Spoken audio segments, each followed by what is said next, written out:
So welcome everybody, and thanks to Dan and Janice and Gary. I don't see hasn't joined us yet. I don't believe, has he? He was on there, or no, not yet. Yeah, don't see him yet, and we have a few members of the public. So welcome. So let's have a call to order on the meeting. And let's start with the agenda, and then which would be the approval of the agenda in addition of any late items. Any comments from trustees on the agenda? Looks good. Everybody good? Yep. So can we have a motion to approve the agenda as is? So moved. And Second.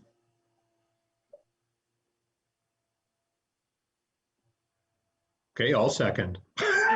No, Ted seconded. Oh, did he? Okay, I'm sorry, Ted, I didn't hear or see.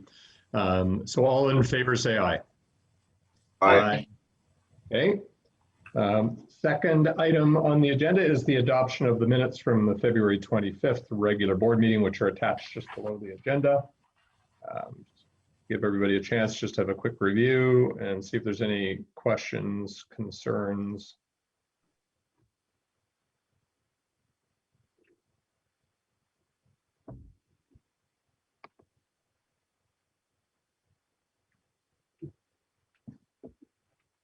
No, looks good to me. I second the motion to approve, or I move to approve the minutes.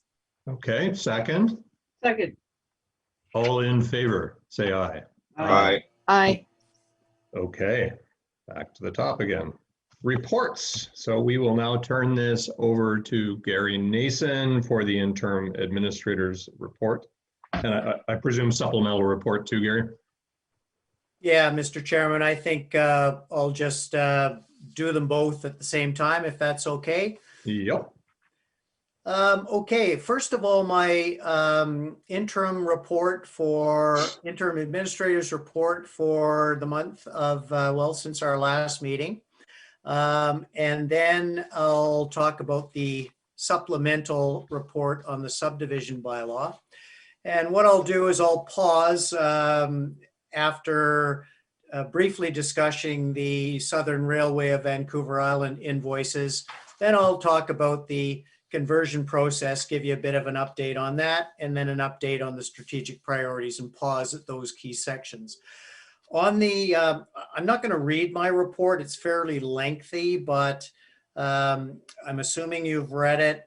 And basically starting with the Southern Railway of Vancouver Island invoices, I have, thanks to Mary, who provided a little bit of background history in regards to some previous legal advice that was received. I did loop back with the solicitor and just got him to confirm that advice. And they did have some file records of it. And essentially what we're looking at, you'll recall that there's about $5,000 of past invoices dating from 2013 and 19 related to 2 railway line crossing agreements. And they have not been paid. We've paid 2020 and 21, I believe.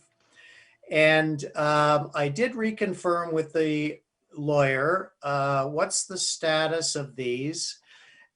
Basically, he has advised that in the case of any new railway crossing agreements, if UBID was to enter into any new agreements, the Canadian Transportation Agency has essentially said that fees are not justified.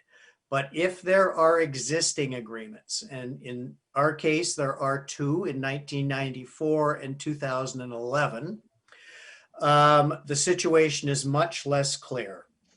And really, unless you're prepared to renegotiate these agreements or ask that they be renegotiated, we should probably accept them as payable. Now, but clearly, if we're entering into new agreements, there's no requirement for a fee. That's not justified. So really the option is, I have had a discussion with these folks at the railway. They're not prepared to renegotiate the agreements, I believe. So really what the lawyer is saying is you could take steps to kind of unilaterally terminate the agreements and forward the matter to the Transportation Agency, which is the organization to resolve disputes. But essentially, that's an awful lot of time and resources. And I think our position is somewhat less than clear. So really what I'm advising, and I've already said to them that we do not have $5,000 budgeted this year to clear off all of these accumulated invoices, but they're prepared to accept that as long as we're going to make some commitment to pay them back in a future year. So, my advice, the lawyer has made it pretty clear that really, unless you're prepared to renegotiate these agreements, we should probably accept the fees as payable. Mr. Chairman. I support that and would make a motion in to do just that. Sorry. I appreciate the comment. I'm interested in Gary's thoughts on whether a motion's actually required. Do we just drop it and leave it?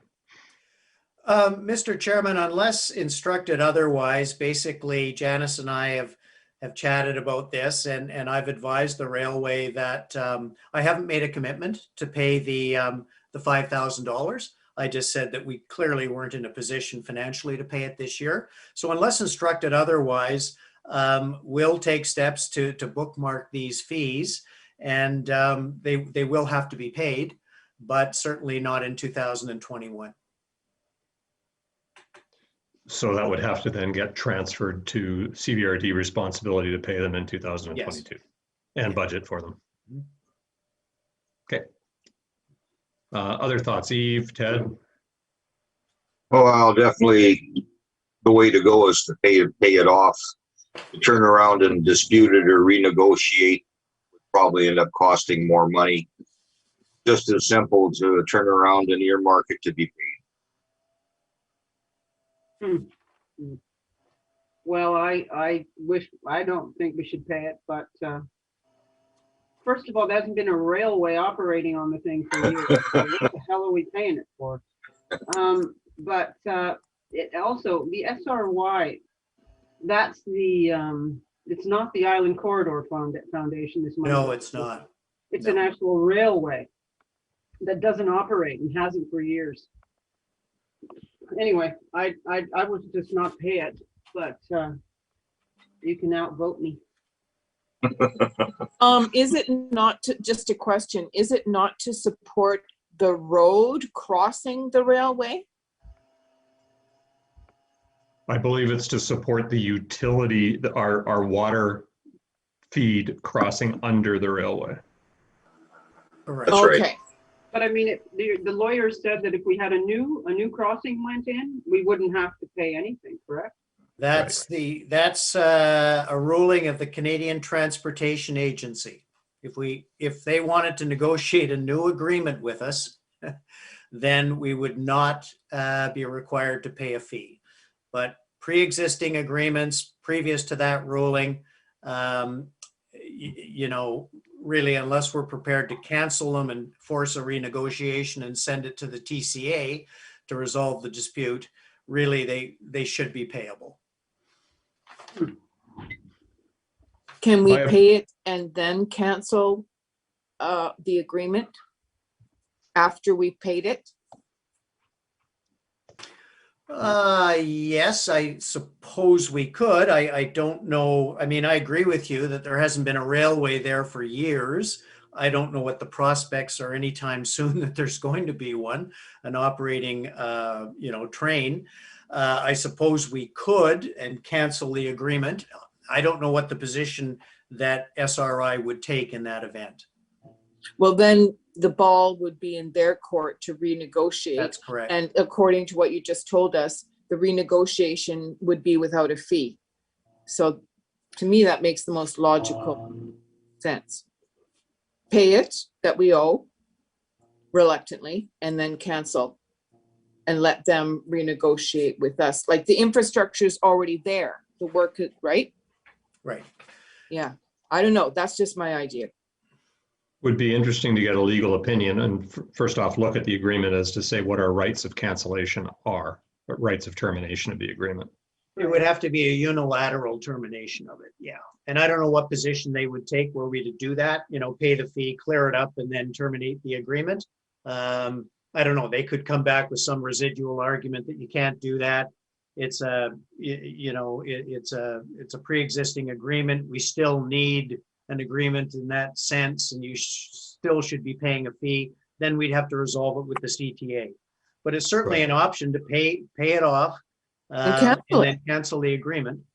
If the agreement allows for it. If the agreement allows for it. Yeah. There is often a termination clause in these agreements. Yeah. It depends what it says as to whether it's mutual agreement. Each party can do it unilaterally, right? If there's a fee for cancellation, we have to know what the agreement says. Well, maybe the lawyer could be asked to let us know what it is, and if there is no cancellation or termination clause, are we held at gunpoint the rest of our lives, or what? I mean, Yeah, we'll certainly look into that. And but basically, I'm just, I was kind of hoping that the legal advice would be that, given this TCA ruling, even though we have an agreement which requires a fee, there's no requirement to pay it. It's not that simple.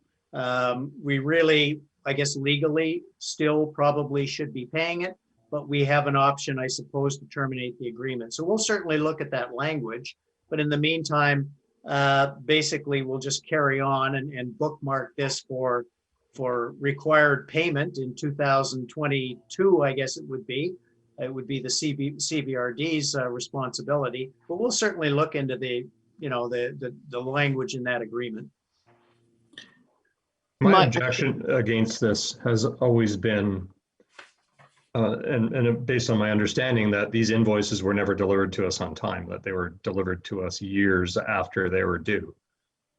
And that while the contract does not specify how long they have to bill us, there's a certain reasonableness that invoices should be promptly delivered.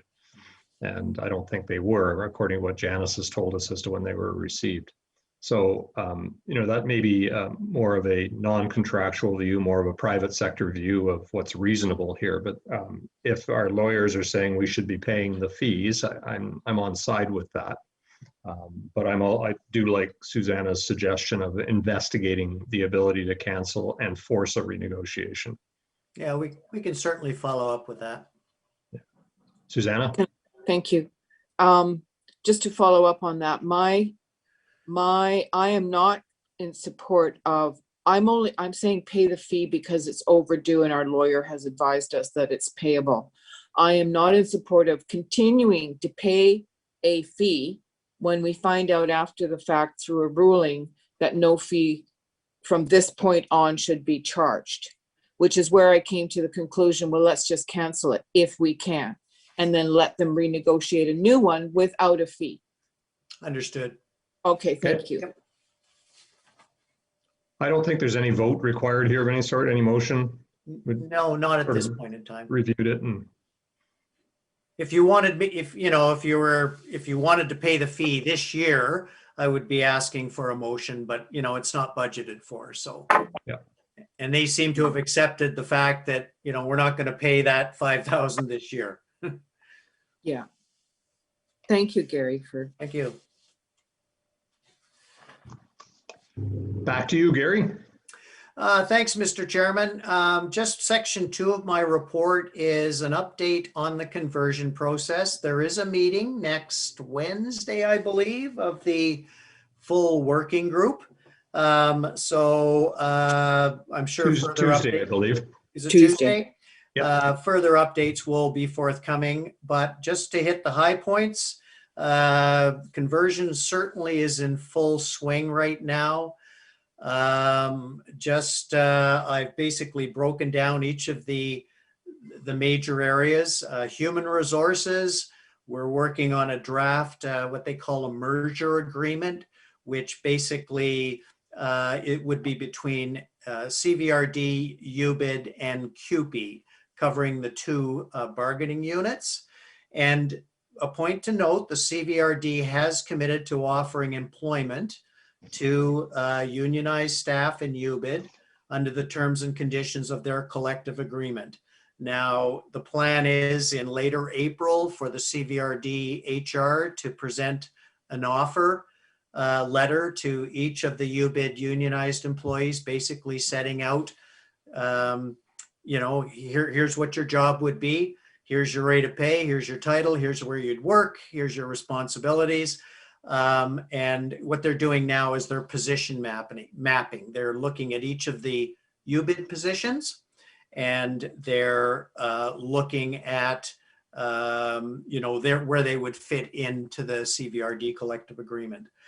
To that end, there's going to be a Zoom meeting on next Tuesday, I believe, the 24th, hosted by CVRD, with the union there for UBID staff, for CRD representatives to present, to go over the merger agreement and to answer any questions. So that's set up for March 24th in the afternoon. Communications, new conversion newsletter has recently been prepared. It's up on the website. The chair's done his landowners update, and that is going to be going, if it hasn't already, out with the utility bills. One side would be the landowners update. One side would be the conversion newsletter. As I say, the newsletter is up on the website along with a new conversion video. And both of the CVRD and the UBID websites reflect the same information. So in other words, we're both up to date with the same information. Legislative services, yesterday, a large number of non-active, primarily non-active records, UBID records, were taken from the admin office and from the water treatment plant. They've been located to a secure storage at the Comox Valley Aquatic Center. And the plan is that on April 9th, staff from CVRD and UBID, and I'm going to come up for that, will go to the Aquatic Center to sort and organize the records to basically determine which records could be legally and permissibly destroyed and which records should be retained and digitized.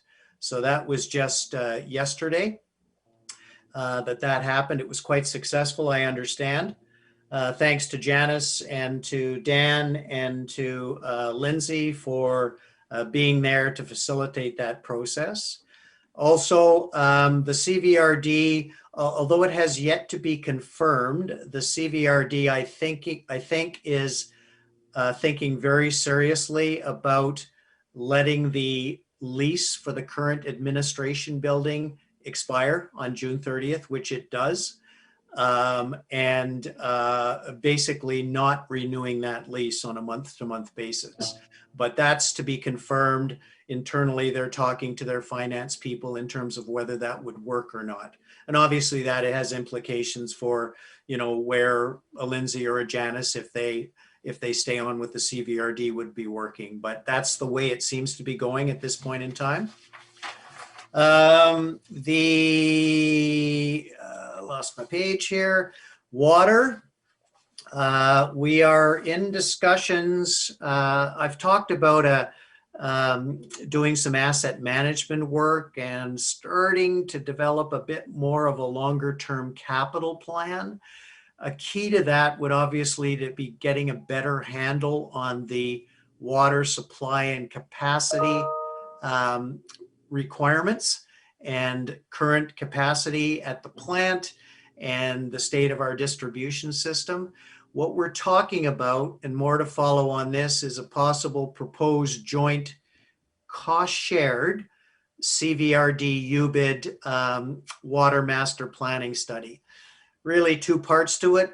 One part would be to look at the current capacity of the plant based on, what's up there now and current water flows. The second part would be to look more at the distribution system and the the impact on the water system and the requirements given some major applications which are sitting out there, Union Bay Estates, Upper Island Developments, those types of things.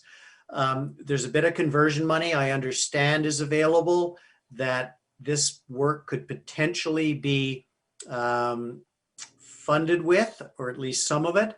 But the CVRD has approached me about would UBID be prepared to put in some dollars towards this planning work, which of course is very, very UBID specific, right? This isn't all CVRD, it's UBID specific. So I've been talking to Janice about, what available funds might we be able to pony up if this comes to fruition, which I think it will. And I'd bring that back to the board, obviously, before we would commit any financial resources to that. Fire, CVRD, HR, and fire have been or will be reaching out to our fire staff, or certainly the chief, about conversion of the UBID fire operations and paid personnel to the CVRD. Okay, so that is forthcoming. And then communications with the ministry. I've had multiple communications with the ministry about the order in council, the subdivision bylaw, a couple of other things. The order in council to officially dissolve UBID will be going to cabinet on March 31st. And the OIC will be available for the AGM in April. And among other things, the OIC is going to say that, and it will say a number of things, but among other things, it's going to say that effective April 22nd, UBID will have 3 trustees, will be permitted to operate with 3 trustees. And the other thing it's going to say, which I'll get into this when I talk about the subdivision bylaw, is that any resolutions, enactments, bylaws that are currently in effect in UBID would carry on. They would now be, I guess, owned by the CVRD, but they are not repealed. They're not dead. They would carry on until such time as the CVRD otherwise amends or changes those bylaws or motions or policies. Okay, so I'll stop there. That's basically where we're at with conversion. There's a meeting, as I say, of the full working group, and I'm sure they'll be getting into some of these issues at that meeting. Mr. Chairman. Comments from trustees, please. Questions? To Lindsay, if March 30th, can she work from home? Well, my understanding of the process is that on next week, the CVRD HR is having this Zoom meeting and have invited all of the unionized UBID staff, but that and they're going to go through the terms of a merger agreement. But my understanding in terms of individuals is that towards the end of April, each of the unionized UBID staff are going to be approached by CVRD and said, and offered employment with the CVRD and saying, okay, here's your position, here's where you're going to work, here's what you're going to be doing. In Lindsay's case, and again, it's premature, these are just discussions, but if the lease is not going to be renewed, the CVRD would have to tell her, are you going to be working from home or are you going to be coming up to the CVRD office to work? That's as of June 30th, not March 31st. Yeah, June 30th. But the lease ends in March 30th or 31st. So is that what I understand? June 30th, Eve. Oh, June. Yeah. Where the UBID office is now doesn't end until June 30th. Yes. Okay. Thanks. How convenient. I thought it was March. Sorry. Ted, any comments? No, I guess they'll get their job descriptions and know better by then. But they'll have to set up housekeeping at the CVRD, I guess, for Lindsay and whoever else is still in operation. And I guess that's just something that will evolve by that time. Well, I think that the takeaway for me is that, the CVRD is on record, and they'll talk about this next week with the staff, is that they are prepared to offer employment to carry over all of the UBID staff to the CVRD. Good. One more question about water, the money. What, do you know what category of the budget that this money would come from?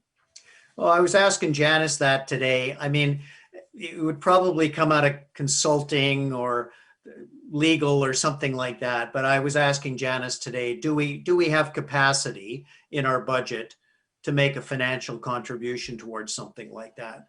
And we may, but I want to know how much they're looking for us to come up with. But I think it's a really good initiative that CVRD is we're working in tandem on these water supply issues. So they're just looking for a potential financial contribution. At this point in time, we're not sure how much we could come up with and where the source of funding would be. Sometimes you can reallocate if you don't think you need all the legal money that you've budgeted for. Sometimes we can reallocate into another pot. Susanna, any comments, questions? Okay.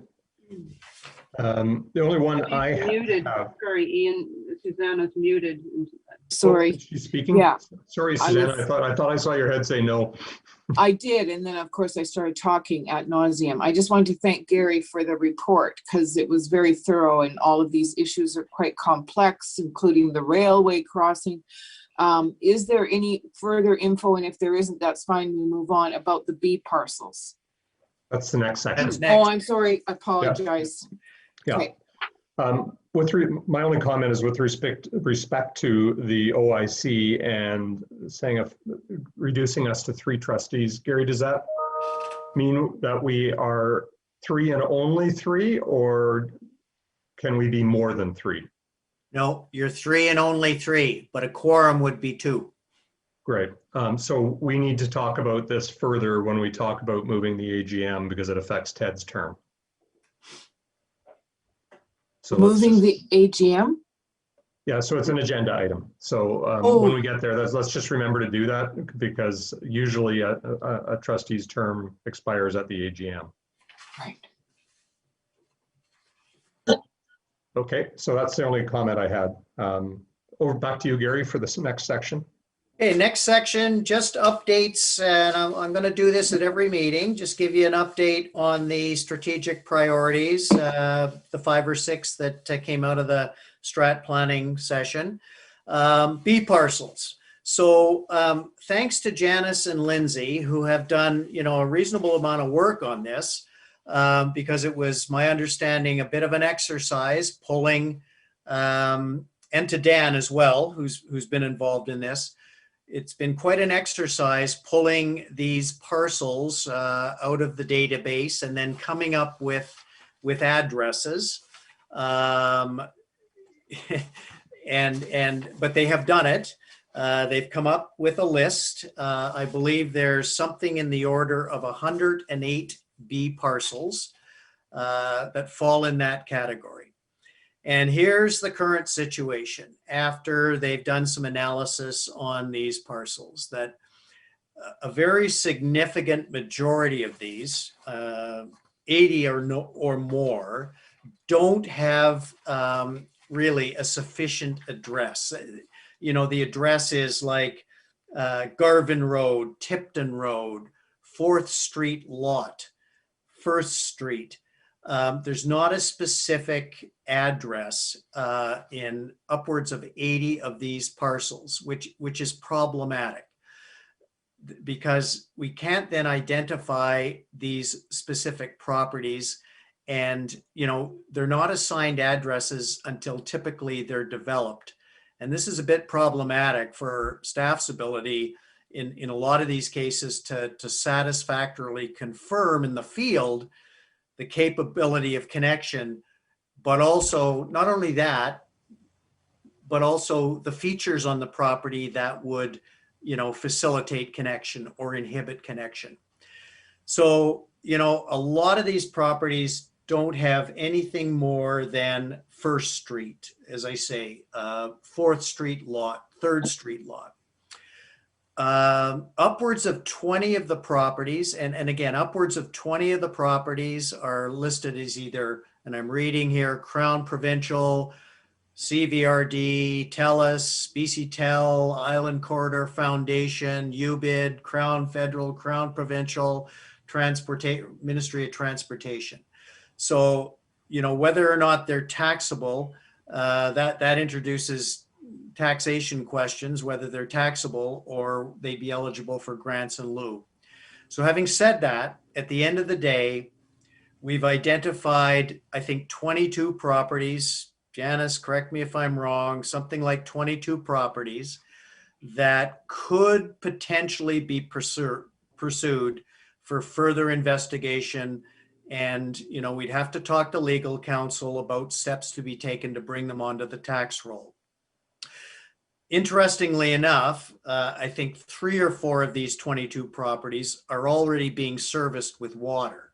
So that means to us that we have a double account here, that they're being serviced with water, they're paying for it, but somehow they haven't been taken off the B parcel list. So again, at the end of the day, I think, we're probably looking at 10 to 15 properties that could potentially be eligible to be added to the tax roll, that Dan can say, conclusively, yes, there's a line, or it's capable of being connected, and the features of the property, it's clearly benefiting because it's a legal parcel and we know where it is. So that's where we're at. You can do the math in terms of how much revenue we would be deriving from that.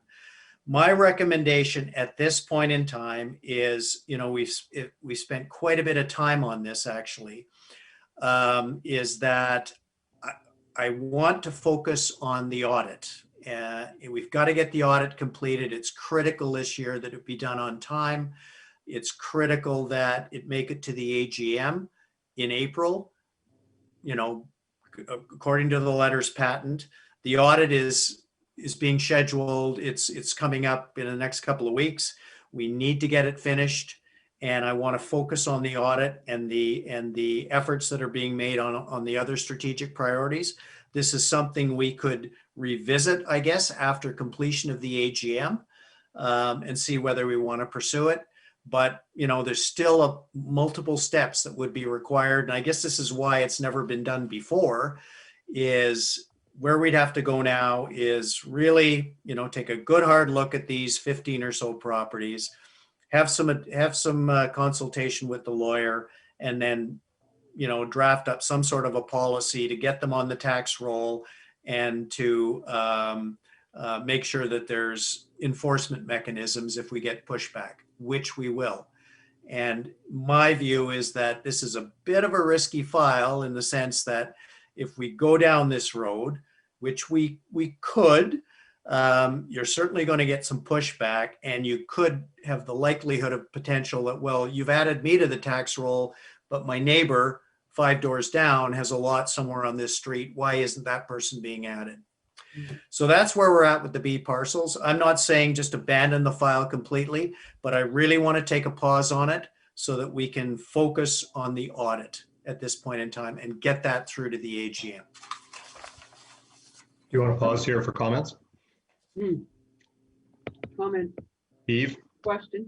The 3 or 4, Gary, that we're servicing for with water already, that are still classified as B parcels, are they also being paying the parcel tax?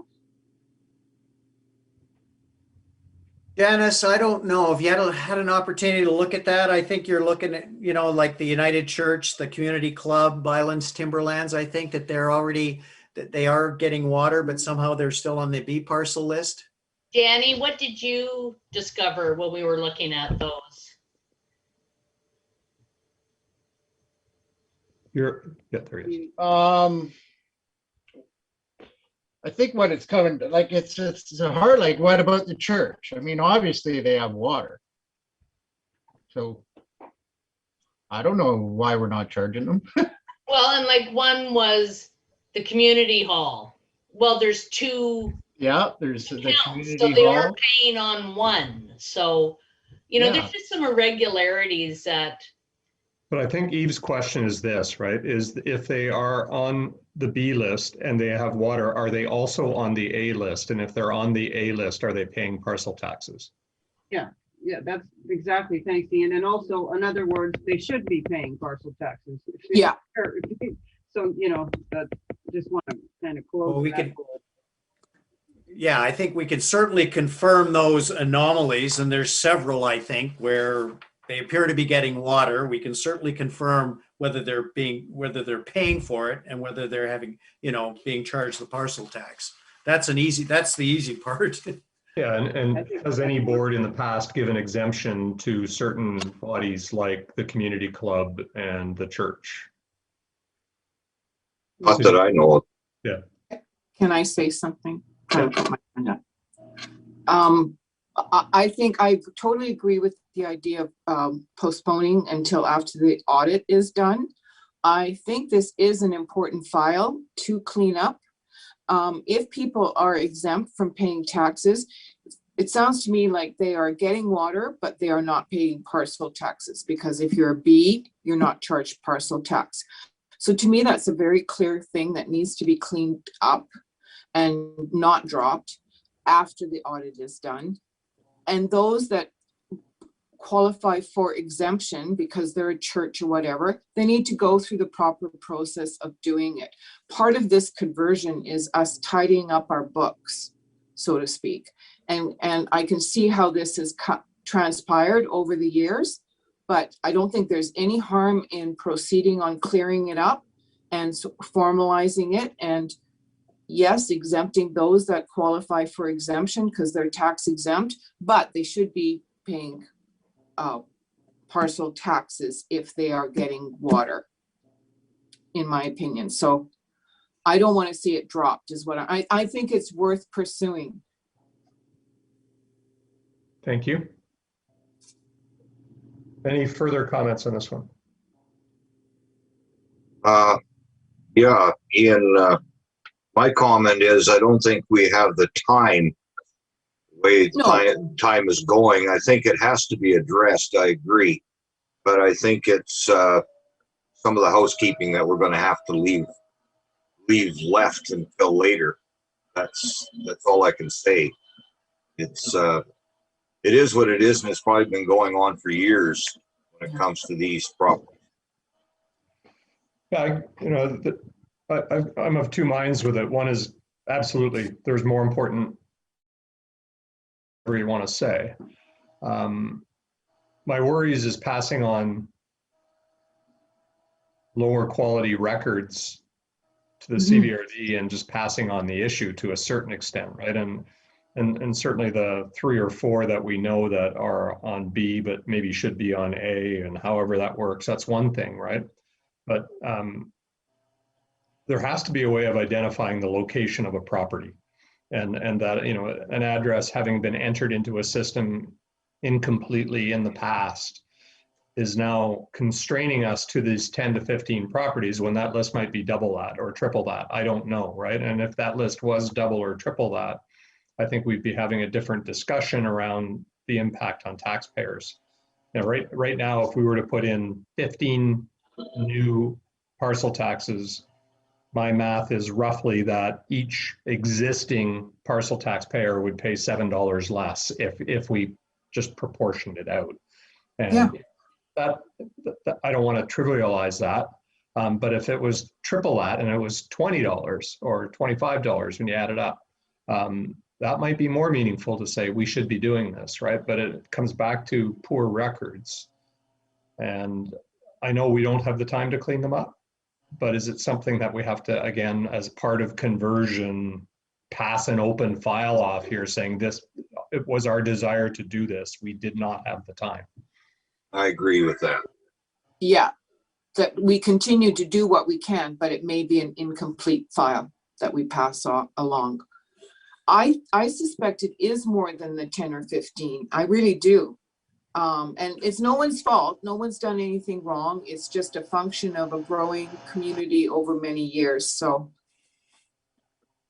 sorry. An increasingly complex system, so.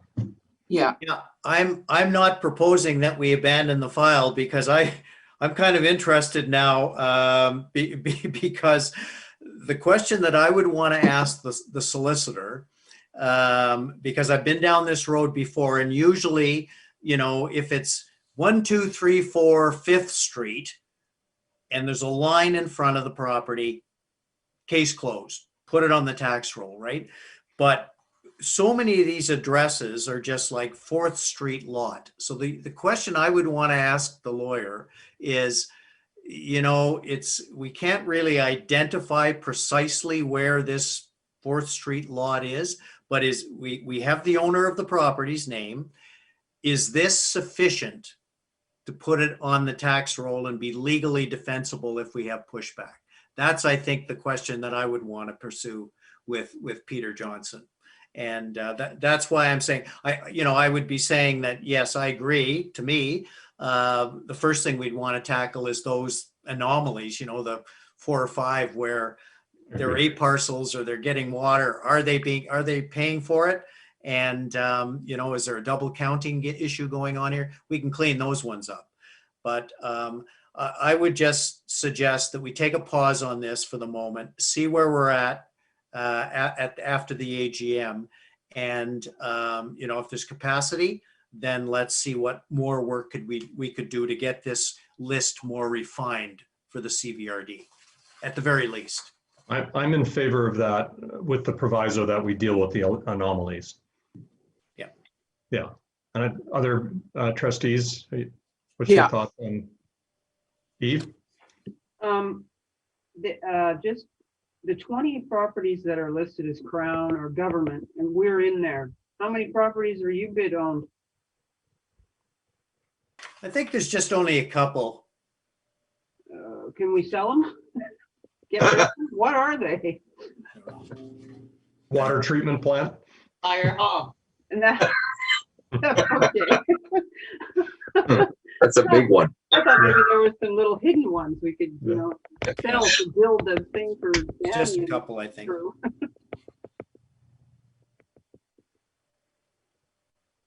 Everybody else okay with this? Leaving it where it is, the way Gary's got it? Suzanne, is that your hand up or you? No, Okay.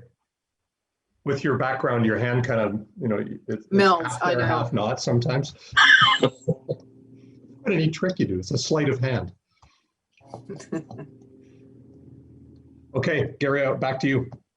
The next item on the report is the subdivision bylaw. Let me just skip by that one for the moment because I'll come back when I talk about my supplementary report. The water treatment plant, separate office, washroom building. This is turning into a bit of a complex file. And there's certainly a lot of history here. And this may be a candidate for a committee of the whole discussion because there's lots of moving parts here. So as you know, we have, I think, 3 quotations for portables. And Dan's obtained those, a couple last year, one most recently, from one of the suppliers that was suggested by the Comox Valley Regional District. No, the school district. So we've cast the net a little bit. These quotations are coming back in the order of $87,000 to $96,000, plus a number of other potential things, right? And at the end of the day, I've had chats now with architects, building inspectors from the CVRD. At the end of the day, you know, when you're adding in permits, transportation, installation, foundation, any engineering, we're probably talking at least $125,000, okay, plus taxes, in my opinion. There has been discussion about looking at a build new option, which I've been looking at, and I have had some discussions with the CVRD and with an architect actually. Now, I'm not saying we need to have an architect design, you know, a small little building like this, but I have had discussions with an architect and the CVRD about, you know, could this potentially be a cheaper way to go? And more, not necessarily, you know, as long and dragged out as we may think. The short answer to the question is, and I've got more work to do on this, clearly, because I've been focusing on some of these other issues, but in the past week, I've done quite a bit of calling about this. What's coming back is that, yes, the build new option could potentially be cheaper, maybe not substantially cheaper, because of the price of lumber has gone through the roof right now, and you know, contractors are really backed up, and it's really it's not that a competitive market right now. But it could potentially be cheaper. It could potentially be almost as expeditious in terms of timelines and processing, potentially, but a big unknown there. So my concerns about this one are that I have several concerns. One, if we're talking about modular, and I want to do a cost comparison, get to a cost comparison between the build new and the modular. But my concern with the modular anyway is about, okay, so we know the cost of the unit, but there's a bunch of extra costs there that I'm not entirely comfortable we have a total handle on. What are the extras? And in my view, if we were to settle on the modular option, we'd want to do a proper request for quotations, cast the net farther, refine our specs, do a kind of an RFQ process, and go back out to the market, cast the net further, and see what comes back. And because what's come back is a bit of apples and oranges in terms of these quotations, you know, different sizes, and some of them meet the specs a little bit more than others, and those types of things. So that's the portable option. With the build new option, and I'm talking to designers right now, because we don't need to spend $10,000 on an architect to design, you know, a 450 square foot little washroom, lunchroom, change room. I'm talking to designers about what the cost would be to have a design, a proper design done, meet them on site, get a design done after talking to Dan and viewing the site that would meet our needs, get that design done, and then shop it. We need that to be done, to shop it to the local construction companies, shop it around through an RFQ process. So, and I think we need a degree of project oversight. You don't need a general contractor, but you need somebody, whatever option we go, portable or build new, we need to have some sort of proper oversight of the project.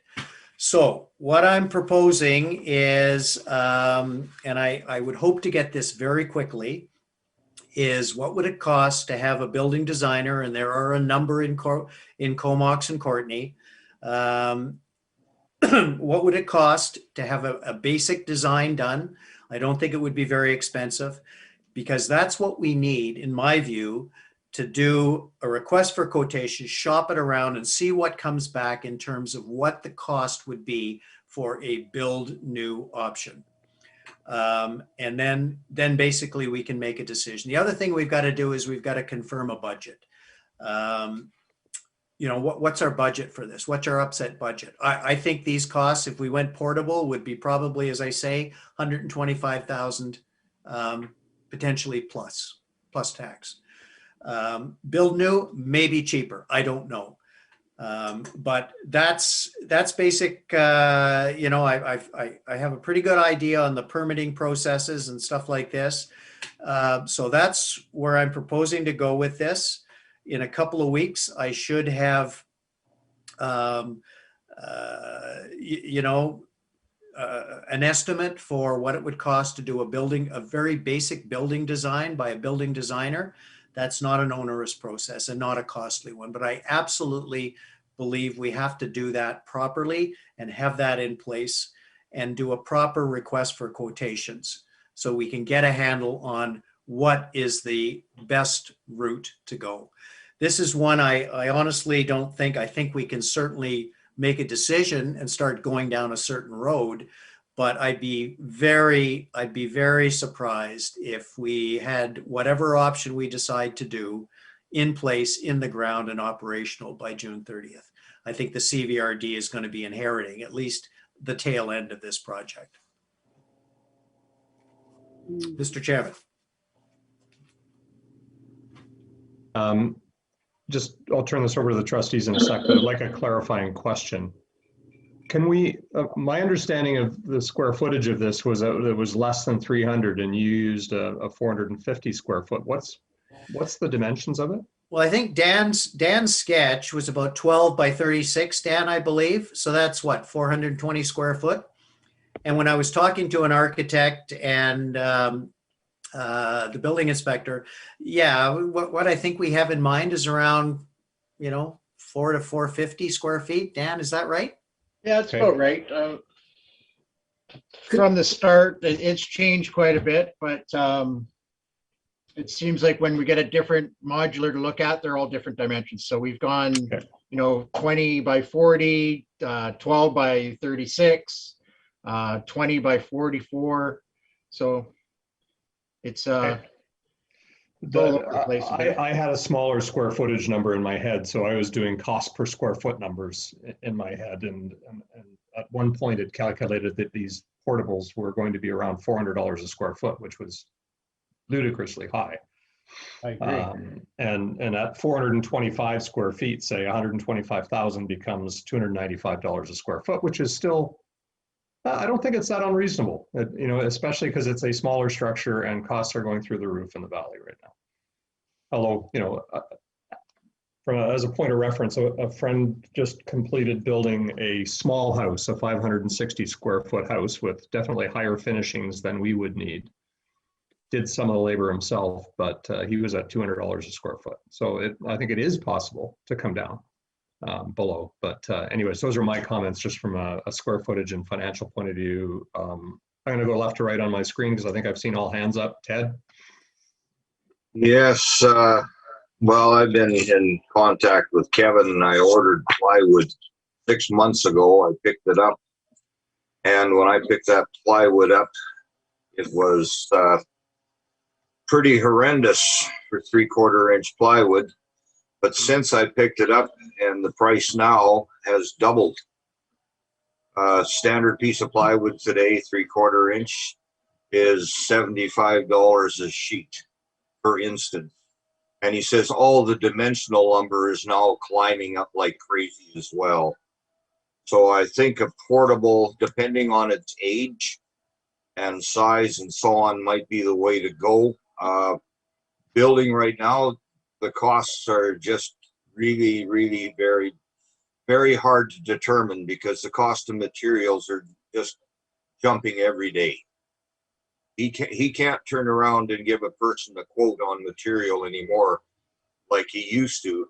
He says every day that load comes in, we don't know what it's going to be. So it's kind of scary. Okay. Thank you, Ted. Eve? I think I'd like to know how big the thing needs to be, first of all.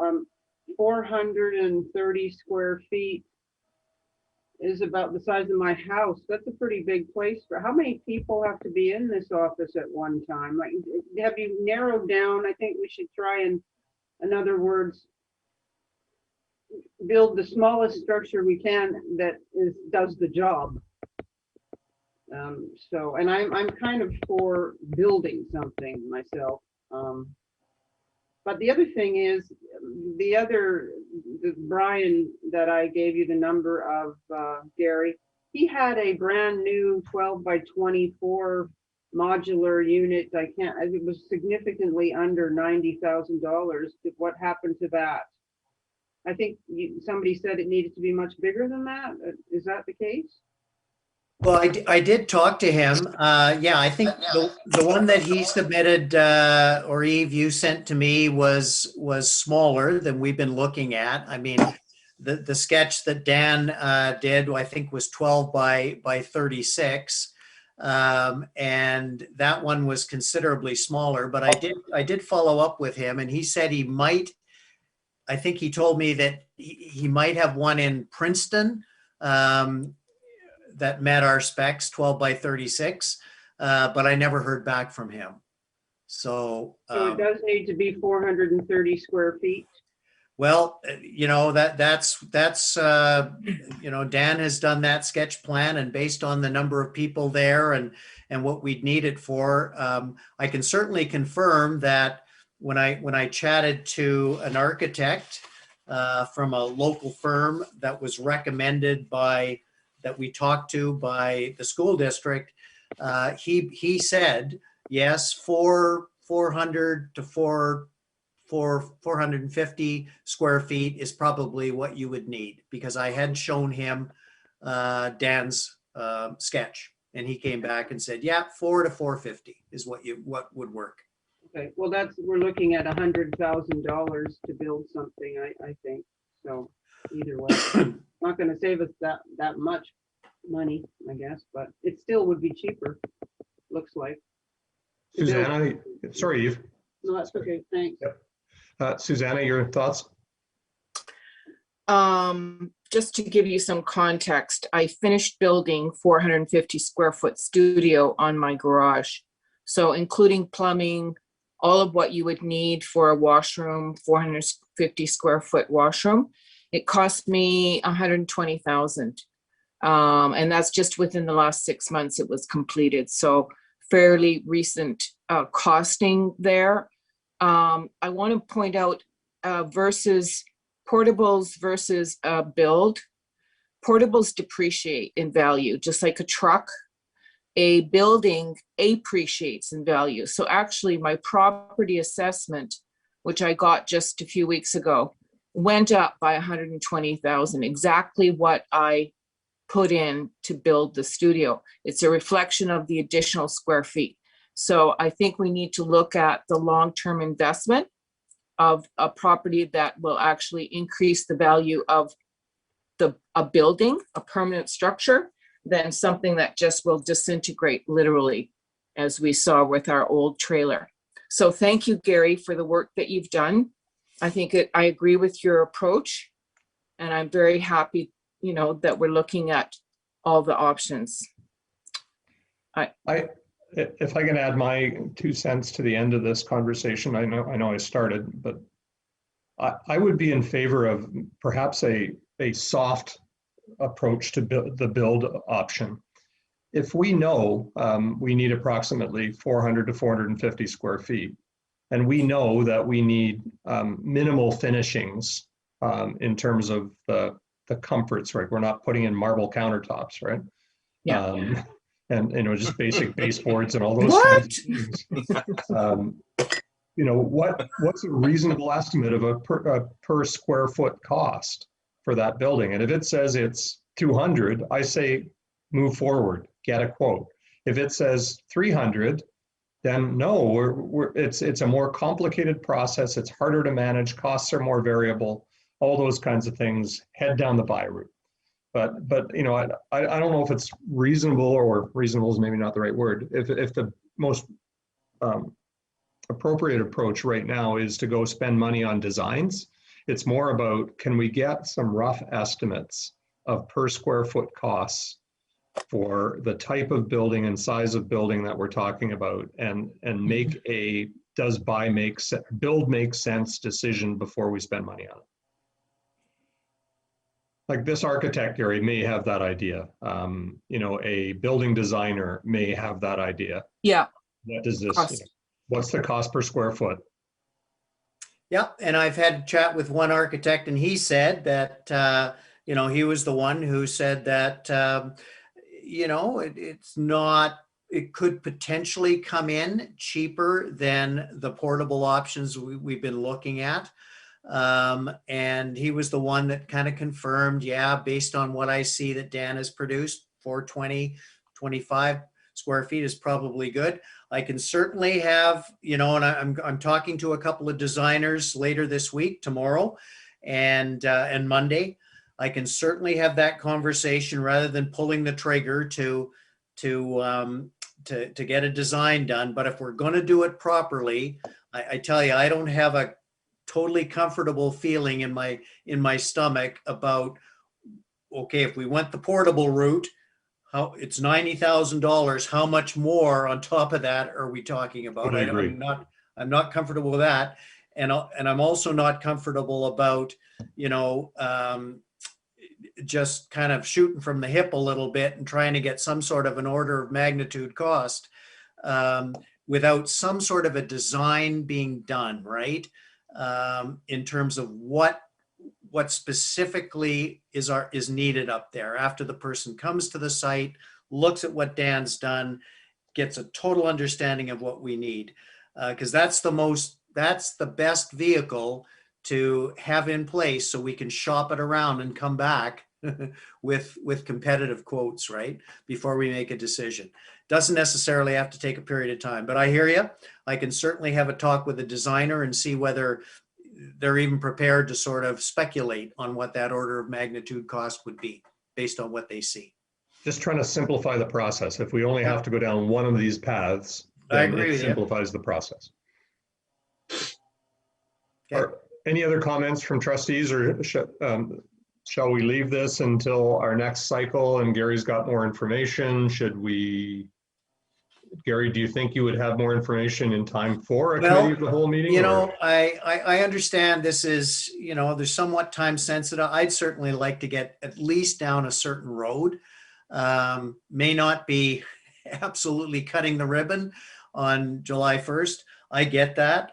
Let me do a little bit more research, and if I've got something to come back to you with that I feel is sufficient for you to make a decision about which route to go down, let's have a committee of the whole meeting or a special meeting or something like that. Okay. Okay. How does everybody feel about that? Good idea. Yeah, sounds Okay. good. All right. Thank you, Gary. Okay. Procurement of the new fire apparatus. Really, the only update I can give you is the select committee is still working, still meeting to discuss specifications for the new fire apparatus. In fact, last week, it's in the chief's report. I see he's online now, that they received an informational presentation from Fort Garry Fire Trucks. And the only thing that I can report is that my feedback from the CVRD is that they don't take any issue with us doing good planning and trying to figure out what the specifications are we need for the new apparatus. But at this point in time, they would not be comfortable with us actually pulling the trigger on a formal request for proposals pre-conversion. They would want us to hold off on that until after conversion. That's the feedback they've given us. Okay. Mr. Chairman, any questions on that before I talk about the subdivision bylaw? Trustees? Okay, let's move on.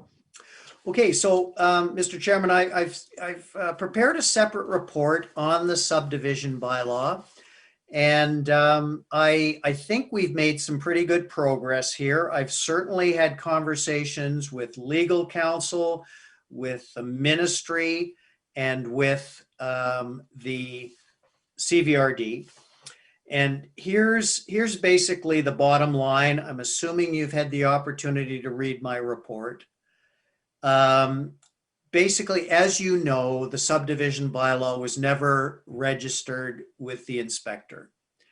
So basically, any bylaws that the subdivision bylaw said it was going to replace and repeal are still in effect, okay? And I'm talking about the 1994 street lighting bylaw, the 2004 subdivision water regulation bylaw, another amendment in 2010, and the subdivision water regulation bylaw in 2011, and the water use and distribution bylaw 226.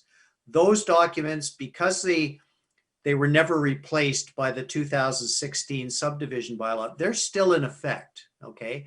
And Catherine from the ministry has said that the order in council, among other things, will specifically say that any bylaws which are currently in effect in Union Bay will continue to be in effect and really will just flow over into the CVRD's realm. So that, you know, any bylaws, enactments, those types of things will continue unless until they're otherwise repealed by the CVRD. That's what the ministry has said. Legal counsel, they have confirmed that they've confirmed that those bylaws would still be in effect. They're still on the website in terms of active bylaws, so they're still in effect, even though they may not be totally up to date, and there may be some gaps between those bylaws and what the 2016 subdivision bylaw was going to enact and clean up. The ministry's also said, though, that it's not a preferable option from their perspective for us to, reactivate that 2016 subdivision bylaw, clean it up, amend it as per the lawyer's legal advice, and then resubmit it and try to get it approved by the inspector before conversion. Catherine said not preferred and not a viable option because timelines were too close to conversion, and the inspector would seriously question, she said, and I said it in my report, why we're doing this so close to conversion when we're supposed to be winding down operations. And also, if the inspector would not approve it before conversion, and if he approved it after conversion, that he's not going to do that because there's no longer a U bid, right? So that's not a preferred option. The CVRD, though, has said that they're certainly prepared to work with us. They acknowledge that they don't have a subdivision bylaw at this time covering the entire CVRD area. But what they've said here, and I'll read from my report, while they don't have a subdivision bylaw, the CVRD does have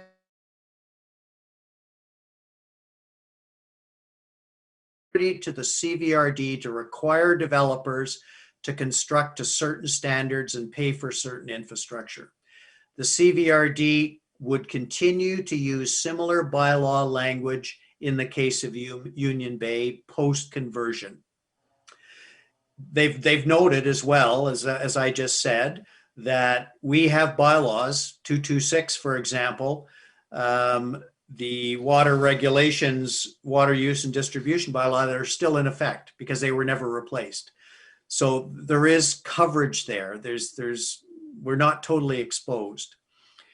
And the approach that the CVRD is suggesting is that UBID clarify at this time any specific concerns it has with respect to specific developments or development servicing standards. Are there any gaps that we're concerned about that we feel we need to tell them now so that they can perhaps even introduce bylaw language to become effective before July 1st to ensure that, we're not overly exposed? That's the suggested approach that they're they're asking that I present, and which I agree with.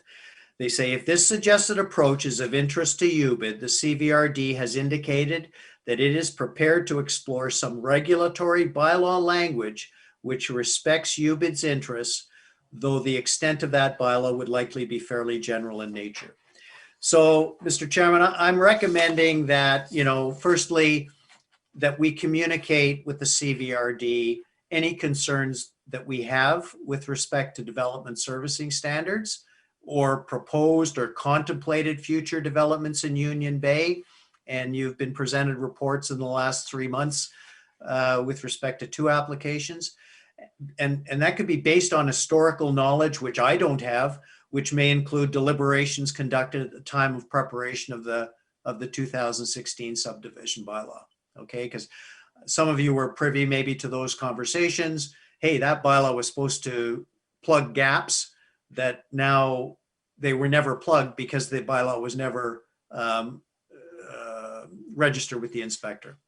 That's my recommendation, first off, and that we not take steps at this time to simply revise and resubmit that subdivision bylaw.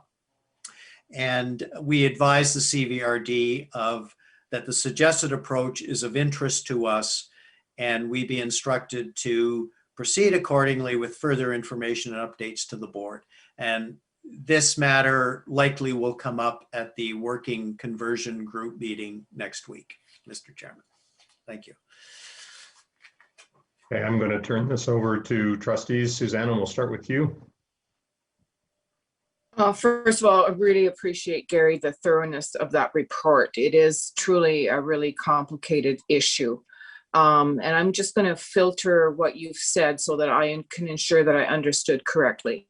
We're being advised by the ministry that because we are about to convert, we should not update our subdivision bylaw because we're about to convert. Correct. So that to me is circular thinking, and it makes no sense. We are trapped now with outdated. There was never any question, Gary, or the board, that we had existing subdivision bylaws. We always knew those were in effect. The old ones, 2004, 2000, we wanted to update them. And what I feel now is, this is just my response to the ministry's response, at being surprised that we would want to have updated bylaws. And somehow this seems weird for us to do. They were stalled for 4 years, and I would like to point out that what's missing is in the direction that the board, with a lot of committee work, went to, the holes, as somebody pointed out, the gaps that the new subdivision bylaw was supposed to fill, are contained in that subdivision bylaw itself. Like what the developer would bring to the table. There's a bunch of aspects of it. So I'm thrilled to be able to have the opportunity to work together with the CVRD on it. We share, that to me makes total sense. I don't want, though, for a progress towards updated subdivision bylaw, given we have such massive subdivision about to triple our population, 3,000 homes, that we continue to move forward on that with the CVRD. But I take exception to the ministry being surprised at why we would want to do this. To me, that's responsible governance and ensuring that we are protecting our assets, our water asset, which we're finding out now with a water treatment plant. Our water is very expensive. So I'm really, really glad and relieved, frankly, that the CVRD is willing to work with us on that. And I approve of moving in that direction. Sorry. Thank you. Ted or Eve? Regarding 226, it is in place, and I'm glad to say that it is. As far as turning around and changing any of these rules. I'm sure that the CVRD will be looking into this in the future, probably in the very near future, if any changes have to be made. And Susanna, I'm sure that that subject will come up very quickly. I haven't got a problem with it. I think it will come on board all by itself. Thank you, Ted. Eve? Well, ugh. I really strongly feel like Susanna, what she said, I totally, with her there. When I read this, why the U-bit, almost like a note of suspicion from the province that we would actually try and, make sure that little government is working properly, and that we have a subdivision bylaw that takes all these 5 different piecemeal things and puts them into a coherent, updated law. That why they'd be surprised about that strikes me as continuing this stalling of the subdivision bylaw. Perhaps they don't know that we're faced with the largest development in this area. So this is really, just want to wring someone's neck about it, quite frankly. And the other thing is, I wasn't on the board when they updated this bylaw, so I wouldn't even be qualified to know what the gaps really are if I had to start from square one. And the CVRD's offers little comfort at the end here, likely to be fairly general in nature. I don't know what that means. It sounds like just kind of a slap on the back, or don't bother us. The other thing is just a question. The CVRD, can they instigate bylaws without this order in council thing? Or is that just, can they just make bylaws without the approval of the province? Like we can't? Yes, they can. Certain bylaws that they enact have to be approved by the province, but the majority of them don't, just like a municipality. So technically, they could take the subdivision bylaw that was reworked by the old board and make it their own and not have to have approval by order in council? I mean, because if we have to go that way, we can just tell the CVRD that that's what we want. Well, they could certainly take that bylaw or the essence of that bylaw and work it into a new bylaw under their auspices. I'm not entirely sure if it would require the inspector's approval or not. I don't know, but they could certainly take our bylaws, including that 2016 subdivision bylaw, which they have and which they've reviewed, and basically use that as the basis for updating their bylaws and input into their subdivision bylaw, which they are developing or proposing to develop for the entire CVRD.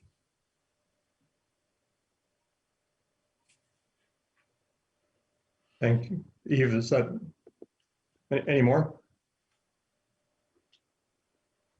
My thoughts, I appreciate what both Susanna and Eve are saying, in that, the intention here has always been to create clarity around subdivisions.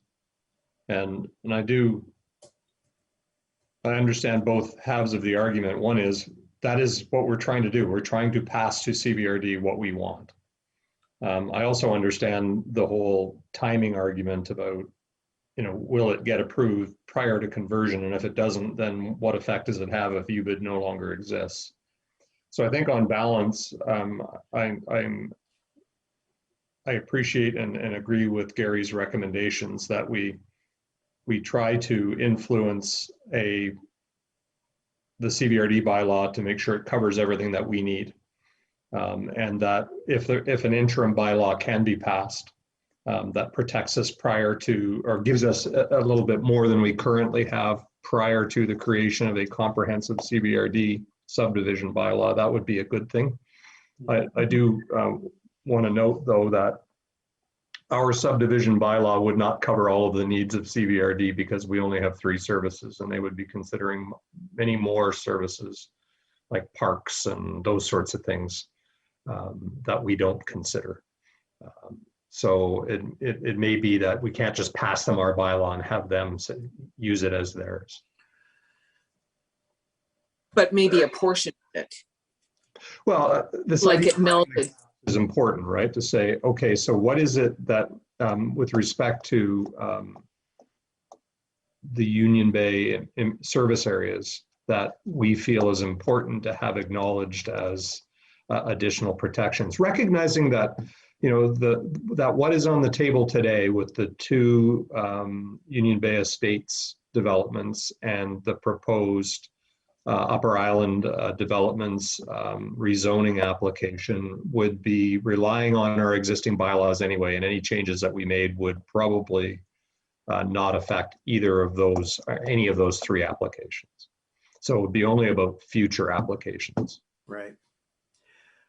Well, Mr. Chairman, I have another piece of advice for you. I think this is a critical issue. I understand that, and I agree that this is an important issue. And I have two suggestions for you. I really do think, and I've given my counterpart a heads up, that I believe this issue is going to come up at the working committee meeting next week. I think you should raise it from the political perspective. And express your concerns and your aspirations about where we should move on this. But, you know, that committee is only an hour, that meeting's only an hour long. I would also make the suggestion that this, I think, rather warrants maybe a little subcommittee or a sidebar committee of the working group to meet with CVRD planning with political representation in attendance so that they can hear this from you folks on the board. I do believe that that's the case, because that working group is only scheduled to meet once a month.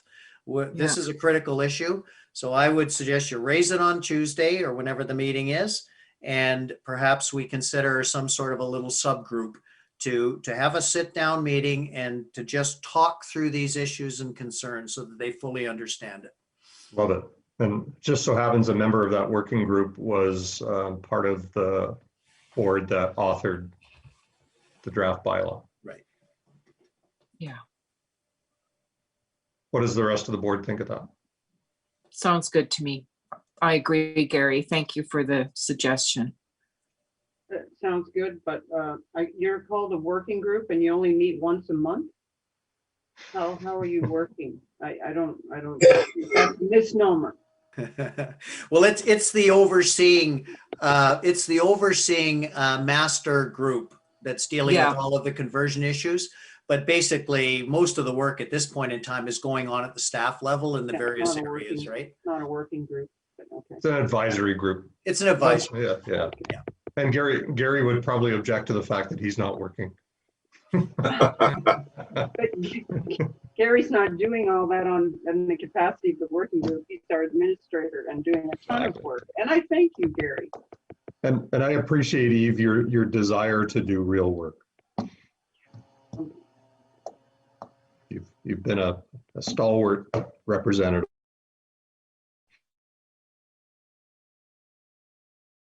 Mr. Chairman,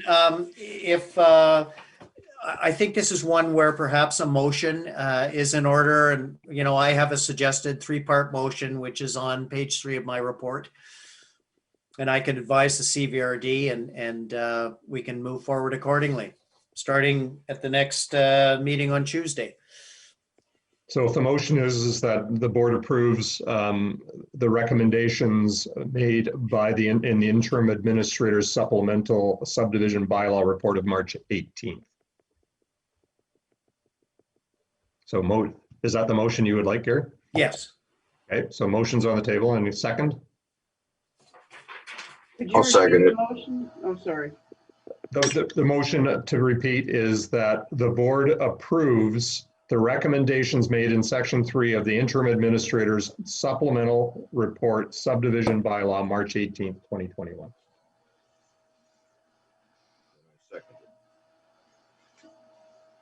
Any further discussion? Ted says no. Eve? All good? Susanna? So good. I'm good. All in favor, say aye. Aye. Aye. Okay, so that's approved. So I guess we now need to adopt those reports. Oops, now I have to switch back to my other document. So motion to adopt the interim administrator's report and supplemental report. So moved. Second, Second. all in favor, say aye. Aye. Right, I'm just now trying to get back to find the agenda again. There we are. Okay, so next up is the Deputy Administrator's Report. Welcome, Janice. Hi there. So it's short. I know Gary had mentioned about the audit in a couple of weeks. We're well into it already. We've been on it over a week now. So the whole thing's been done remote, so it's a little time consuming, but you know, that's just what you have to do. We got the water bills out. There was yet another problem with the emailing of bills. It's this program. It's very frustrating, but you know, we have to work with it. The document pickup yesterday, they took a lot of stuff. Sorry, I just have to, there. They didn't just take documents. They took office supplies that we wouldn't be using. They took some equipment. They took the projector and screen, and because they're looking at moving us out. So why not do it when you have the movers there? So it's getting pretty bare in there now. They took 3 filing cabinets out. So, and we just kept giving them more because it's good for us to not have to do it at a different point without movers. You know, it makes sense. That's about it. You know, we're still having to do the COVID thing and meeting via Zoom and email and Teams, and seems to be working well. That's my report. Now, also attached to your report were financial statements, correct? Correct. I don't know about the other trustees. I'm focused on the The last one, yeah. actual versus budget comparison, the last document that was in Janice's email. And I have since cleaned it up more because it's an Excel file, so I can resend it because I've got some better actuals for the revenue side. I mean, the total is correct, but I've actually compared each line item now to the annual budget. So we're well ahead, but we're well ahead because parcel tax is billed at the beginning of the year. Correct. If we look at expenses, we're overspending the budget, but I also recognize that there may be some timing issues associated with that. And I'm wondering if you could comment on any timing issues, like when I look at things like Insurance is a huge one. Yeah. Wages seem to be out a little bit too. Pardon? Like the wages seem to be out a little bit, right? When you look at Public Works wages at $39,000 with the budget at $16,000. And I was wondering about that.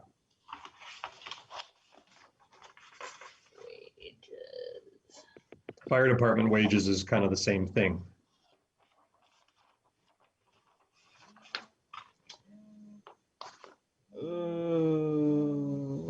Yeah, this is actual, so I can't answer because it's actual. It's what's actually gone through. But what I'm getting at is versus budget, right? Like, so Yeah, no, public work. I hear what you're saying. You're saying it seems high. But you know, what it will also be is there was a pay period January 1. So there will be an extra pay period, which in the audit, they will back out and put the expense to the 2020 year. So one of 3 pay periods would be backed out. Yes. which would reduce this by a third, which would mean that we're still over quite a bit. Right.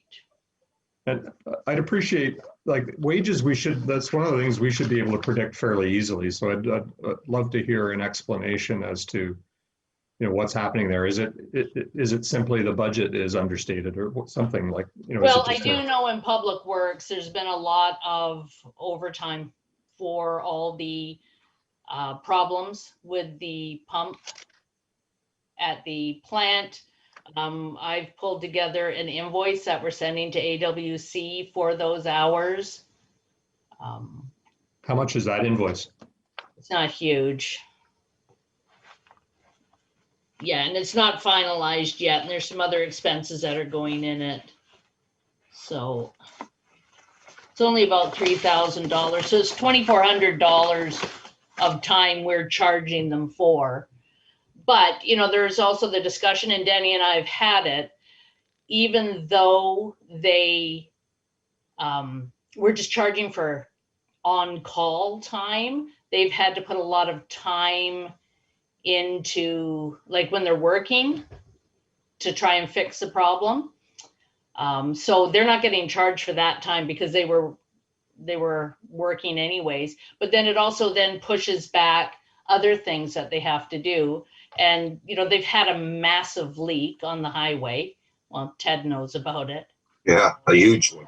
Yeah. So, there's been a fair bit of overtime that's had to go in. It'd be nice just to, because this is a fairly large overage between Public Works and Fire Department. I haven't actually looked at the admin wages. Are they separated out, or are admin wages built into, as part of the budget? They're built into the specific, they're allocated out, aren't they?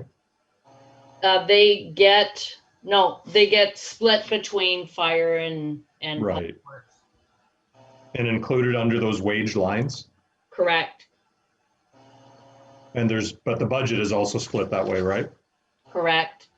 So that should just be anyways, if we could have a little bit of a breakdown as to why are we so far over on wages, and, overtime is a valid explanation. A third pay period is a valid explanation, right? Mm-hmm. But it'd be nice just to know, is there something else going on or is this just a temporary thing? If you look at that, when you're looking at the payroll expense for Public Works, you'll notice there's a line that says, it's 100,000 is for the whole year.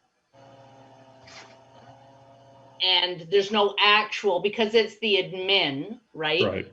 So that 8,300 is actually in the 3,800. Okay, so our actual budget isn't 16, it's 25. Yeah. Okay, we're very much closer if you back out a pay period then. Yeah. Okay. And that would Okay, be the thank you. same- That explains it for me. That would be the same for fire as well. Yeah, got it. Thank Okay. you. Okay. Did the other trustees understand that? Yeah, and I appreciate you bringing it up, Ian. Thank you very much. Which attachment in Janice's report are you looking at? It is entitled Income Statement Actual versus Budget.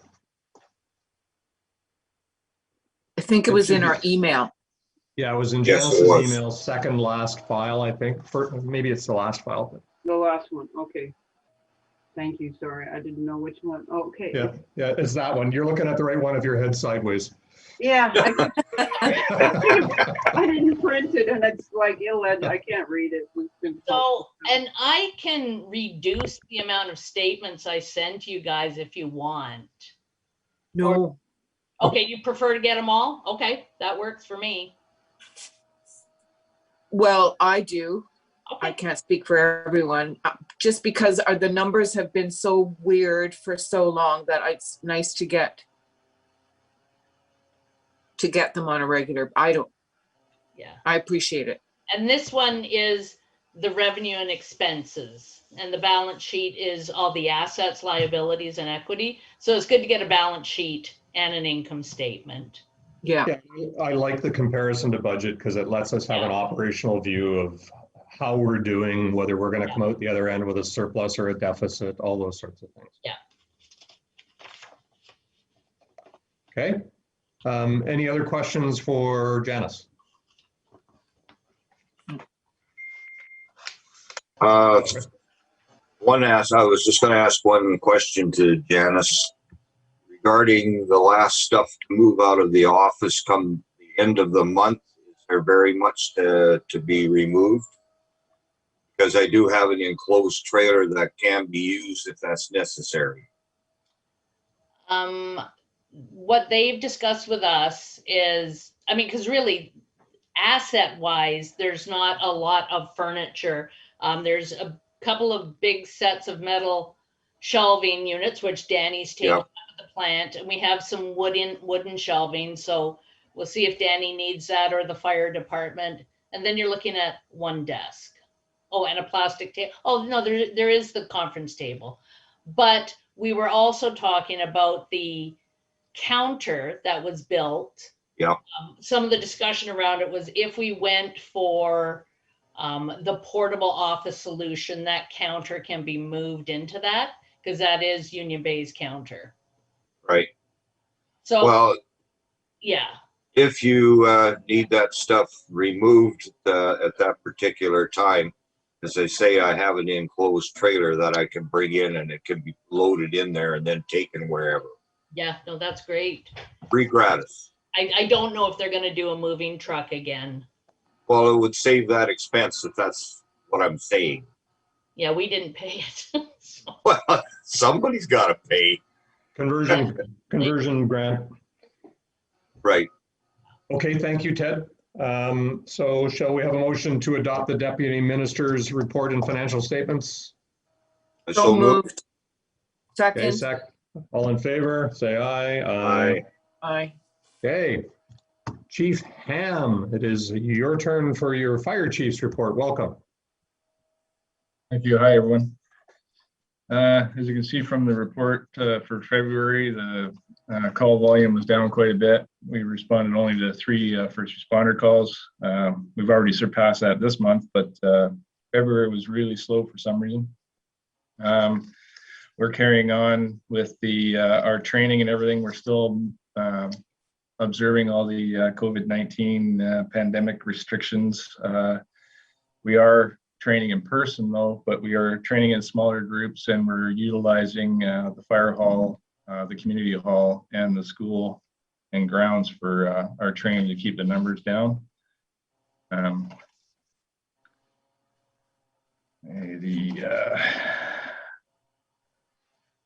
Nothing really new from the just had a Comox Valley Chiefs Association meeting the other day, which was quite informative.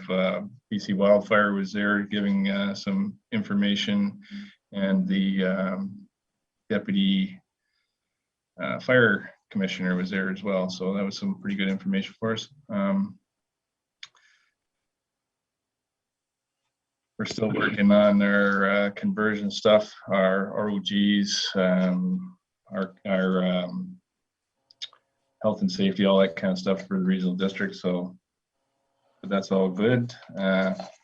Open fire season, not really a problem yet, although that was part of the stuff from the coastal fire and the wildfire guys was getting ready for that season coming.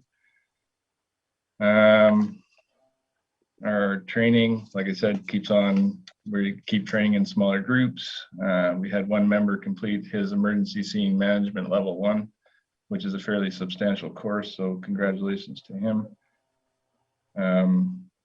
We had Chief Schreiner from the Comox Fire Service do a Zoom training session for us on scene management and fire ground accountability, which is pretty high up with the work safe and everything like that. So we keep on top of that.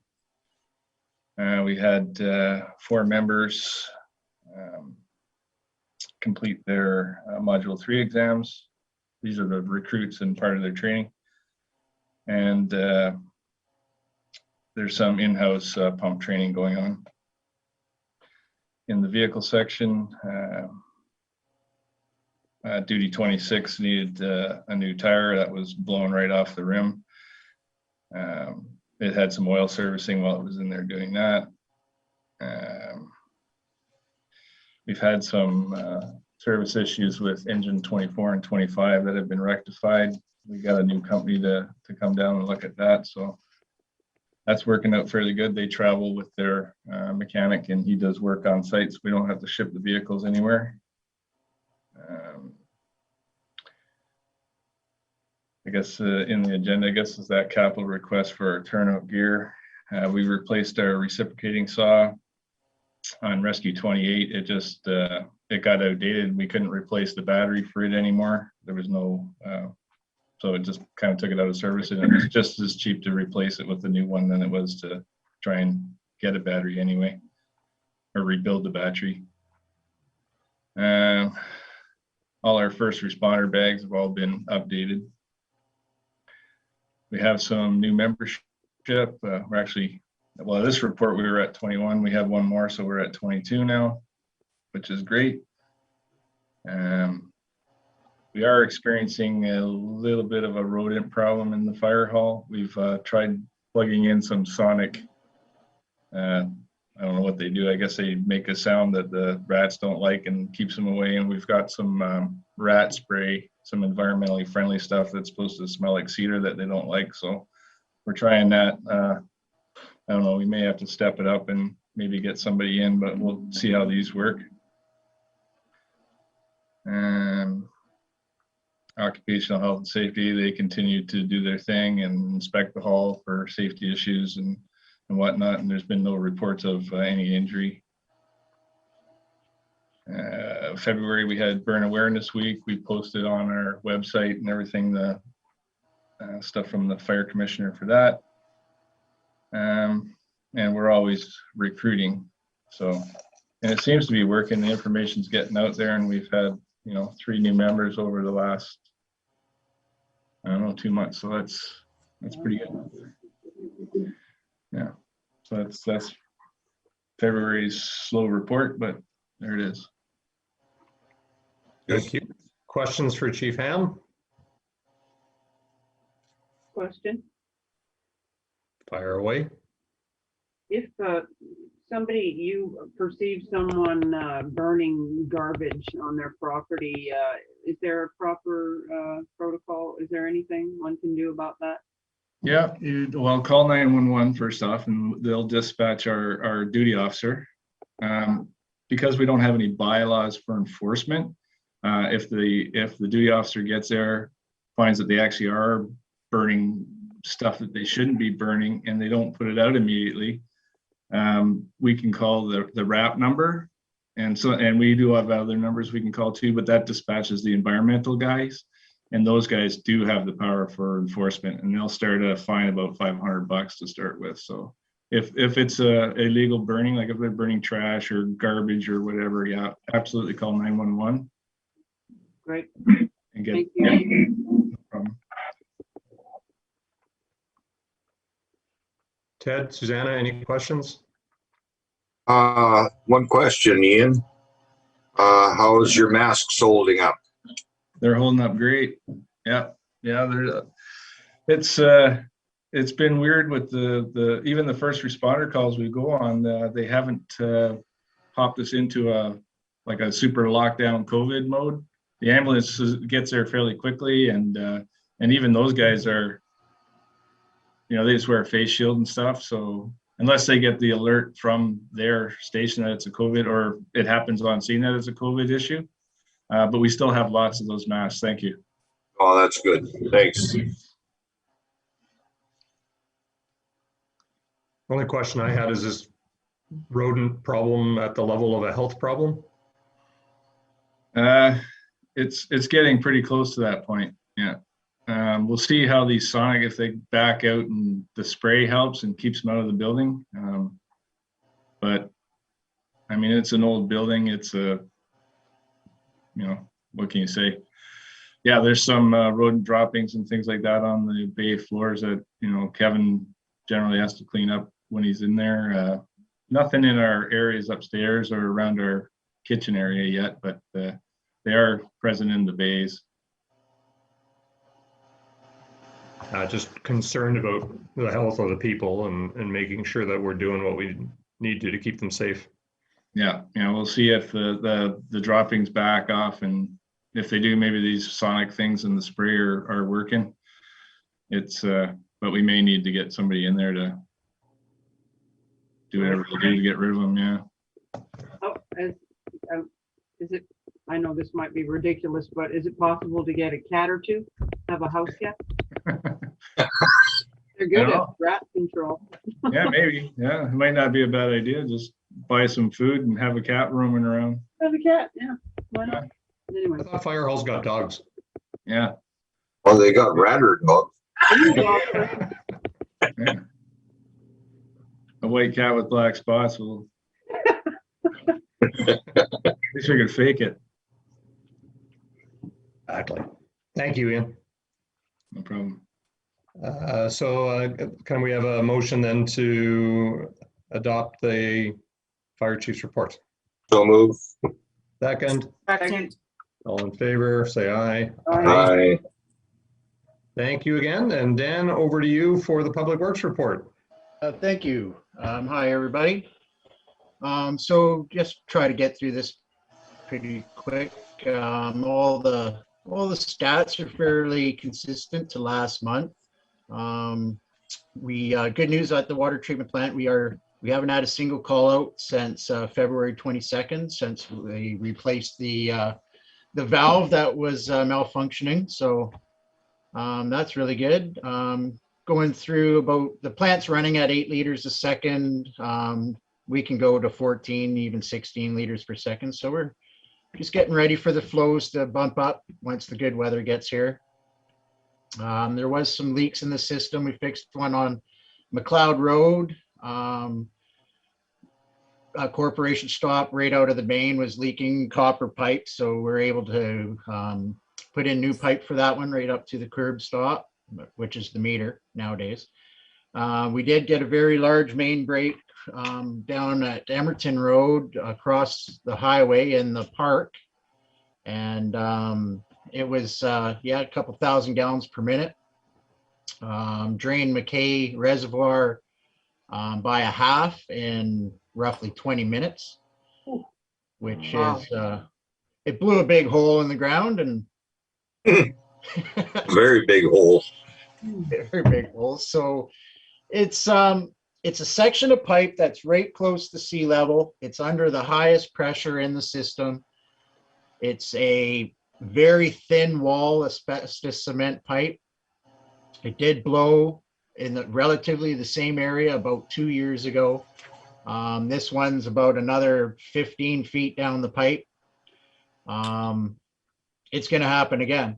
There's no question about it. It's going to happen quicker, to tell you the truth, probably. So I have put some numbers together. I talked to Gary a little bit about it this morning. You're around $80,000 to replace the section of pipe. But we're close to $4,000 every time it breaks. So we're just putting Band-Aids on it for now. Not to mention the cost of the spilled water. Yeah. Not to mention the water. Yeah. So we lost 44,000 gallons in 20 minutes. So that's quite a bit. It took basically it took about 4.5 days to fill the tank that went down by half. Oh my So God. it's huge. And not to mention, the first time it broke, it was at 10 o'clock on a Saturday evening, which it wasn't a huge inconvenience for the people, but this time it broke at 11 a.m. So we had the ferry terminal, the gas station, 4 hydrants, all without water. So if you're looking for a Murphy's Law, that's the one that's going to get you. No question about it. Like I said to Gary this morning, I've been here 22 years. The fellow before me was here 20 years, and not one piece of pipe has been replaced in this system.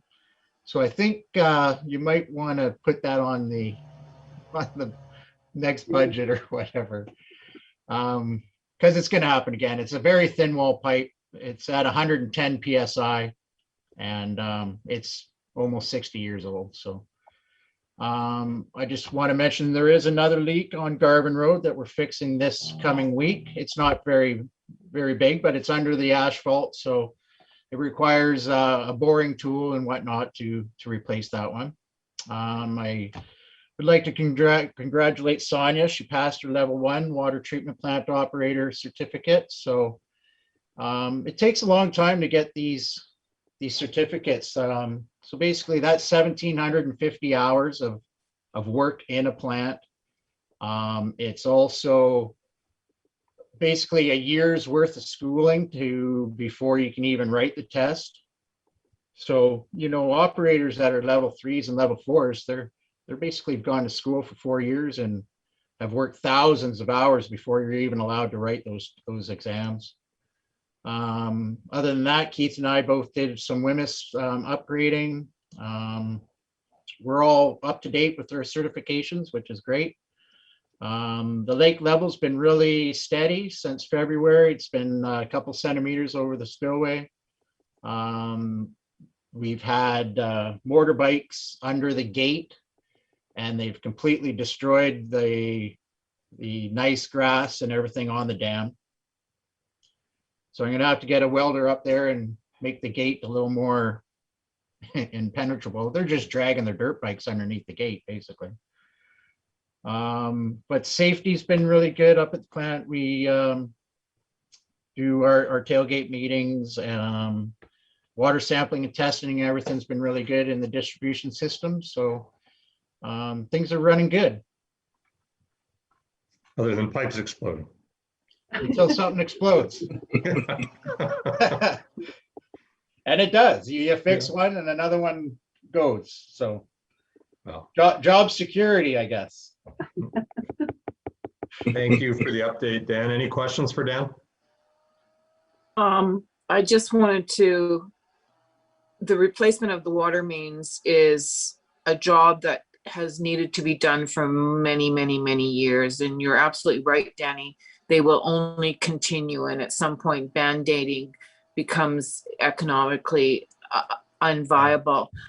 However, my understanding is, would we not, because it is a big project, as you said, not a single pipe has been replaced other than the Band-Aid approach since they were originally put in. Yes. Are we not, when I say we, the improvement district, and this is a question for anyone, maybe Gary knows, or Dan, entitled, once we convert to the regional district, to some infrastructure grants for a repiping of like a large scale,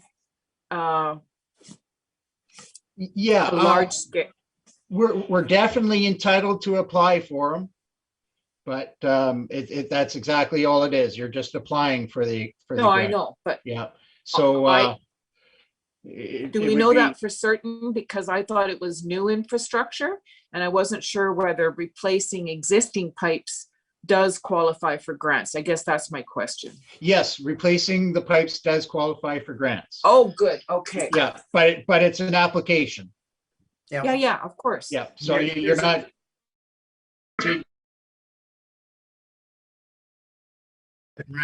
There's a myriad of grant programs which the CVRD would be eligible for. Yeah. including, you know, replacement of existing infrastructure. And I thought I saw on the conversion report that Focus did, I think it was Focus, that CVRD had a plan, like within, I think it was 20 to 25 years, they were almost complete of what they want to replace and upgrade in Union Bay. Pretty sure that was in the report. I don't think it's been planned. I think, you know, there's certainly an addressing of it in there that says it needs to be replaced. Yeah, they had a pie graph in there that kind of said 0 to 5 years, it was Yes. certain amount of pipe, and then 10 to 15 was certain amount of pipe. Right. It was quite a fast track, if you ask me. So I'm really hoping we can get some money coming, that's for sure. Yeah. For sure. I agree. Thank you. Thank you, Well, Danny. You're welcome. Yeah, I have one question, Dan, regarding that blowout that was down at Emerson Road and on the opposite side, on the ocean side. Like you were saying, it's a very awkward spot. So if you can replace that pipe, I can imagine you're going to reroute it so Yes. it's easier access next time. Yes, exactly, Ted. We would continue it just like your water line that runs up north. We would continue that one running south along the highway, a 90-degree down Buckley Bay Road, and then tie into the existing water line as it's right on the shoulder of the road. Yeah, right. Rather than going into that park area. Yeah, exactly. And like I say, the construction costs were 67,000, and then about 10,000 for engineering. So it's a relatively short piece of pipe. However, being right on the highway, and there is a creek there that we have to go over the culvert. It's an expensive job. Right.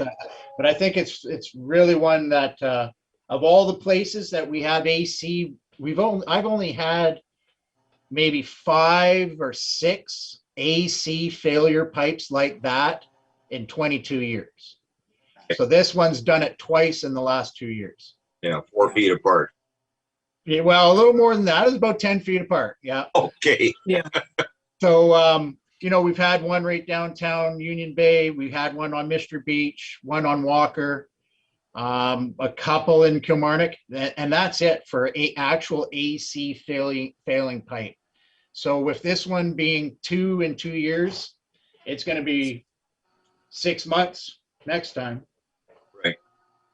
Mr. Chairman, just one final comment on this. I think if there is a bit of a silver lining here, I mentioned the talks we're having with the CVRD on some joint water master planning. They certainly are looking at using Coors Engineering as the consultants to do that work.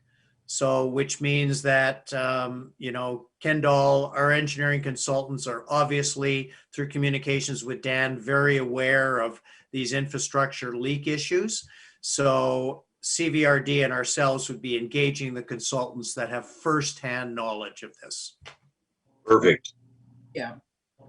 And so we'll leave this particular stretch of pipe to Dan and to Gary to bring forward any capital requests that might be required. Yep. Okay. Any other questions for Dan? Okay, motion to adopt Dan's report. So moved. Second. Second. All in favor, say aye. Aye. Okay, so back to the agenda. New business, replacement of firefighter turnout gear. There's a report from the fire chief attached to the board package. I will turn this over to Chief Ham and Gary to walk us through this. Yeah, Mr. Chairman, it's I put it under new business, but in a way it's not. My understanding is that last February, there was a discussion about 18 sets of firefighter turnout gear needed to be replaced. And basically there was talk about a strategy of, replacing six sets a year over a 3-year time period, 2020, 21, and 22. The report from the chief is here. He'll answer any questions you may have. But essentially what we're looking for now is just authority to proceed with the 6 sets. Total cost per ensemble would be $3,115. At this time, there is an urgent need to acquire 6 complete turnout sets at a costing of $18,690 plus tax and shipping, and the source of funds would be the fire capital. Okay. Questions?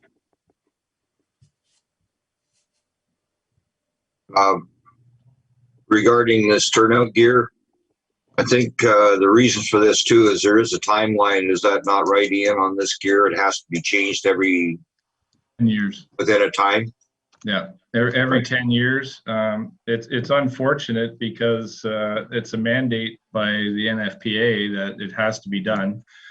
A couple of years ago, they tried to do this thing where you could send gear that had expired in and get it recertified, but NFPA got a hold of that and they put a stop to it. So unfortunately, like a full-time fire department, the same rules apply to us as Vancouver. So, 10 years of Vancouver gear, they're going to need to be replaced. Yeah, that's a lot. Like our gear gets replaced in 10 years and it's still pretty serviceable, but it doesn't matter. It's the law. So we're kind of stuck in that, and we have those 18 sets. Granted, once they're replaced, we got 10 years of a reprieve, but that's just the way it is. The rules are the rules, and we can't circumvent them. So it's unfortunate. Right. Thanks. Eve, Susanna? No comment. Thank You you. have to pretty much, well, I get it. I think Yeah. we have to do it. Is there a bylaw, a capital expenditure bylaw required here? There would be, right, Janice? Yes. Yes. So that would come to the next meeting then? Correct. Do you need anything from us now, Gary? Do you Mr. need, Chairman, just a motion to approve the purchase in the amounts as indicated in the chief's report, and then we'll prepare the bylaw and put it on the next agenda. okay, So moved. Second. all in Aye, aye. favor? Yeah. Favor. Aye, aye. Okay. Second bit of unfinished business, I think we've covered, have we not? The strategic priorities? Oh, Gary, you're muted. Mr. Chairman, item 5B, the proposed minor change of date. Oh, I'm sorry, I've skipped. You're right. I have skipped down one. I apologize. Proposed change of UBIT annual meeting date. Yes, I will turn this to you to describe why. Mr. Chairman, I put this on the agenda because what I'm recommending is a slight change in the date to the AGM, basically push it back a week. The reason for that is the audit. This will be the first year in a couple of years where we'll have the AGM in April before May 1st, which is required under the letters patent. But Janice and the auditor feel that, having the AGM on the 22nd would necessitate the financial statements being presented to the board 1 week prior, which is going to be really, really tight. So what we're proposing is we would have the financial statements presented to the board on April the 22nd, which would have been the AGM date, and then Right. push the AGM back 1 week to April 29th. So that's really the first part. And it would still be totally in compliance with the letters patent. I've talked to the ministry about this. If you were to approve it, they don't have a concern. Second point, though, is the AGM. Last year you had it in, I believe it was September, and it was in person. And you could certainly do that again this year. There is a provision that if we were just going to do it by Zoom, nothing in person, it would have to be, we'd have to do an amendment to our procedure bylaw. Now, I didn't get a chance to check the procedure bylaw, whether that has been done, but It has not. if we were just going to go Zoom, I'd have to make a minor change to the procedure bylaw. It doesn't need approval from the ministry. It just needs to be filed with them.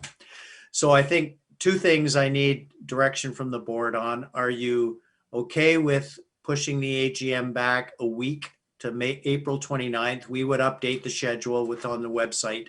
And secondly, are we going to go do what we did last year, which is a combination of in-person and Zoom, I guess?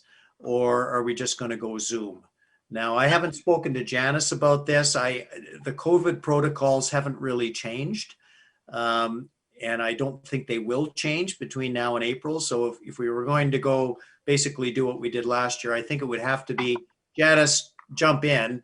It would have to be essentially the same kind of setup we had last Yeah, year. Gary, we didn't Zoom. It was live streamed It through was you. live stream. So it was a bigger deal. It was very good, but it cost $600 Yeah. because it's a lot of equipment involved. So yeah, definitely not Zoom. It was live streamed. So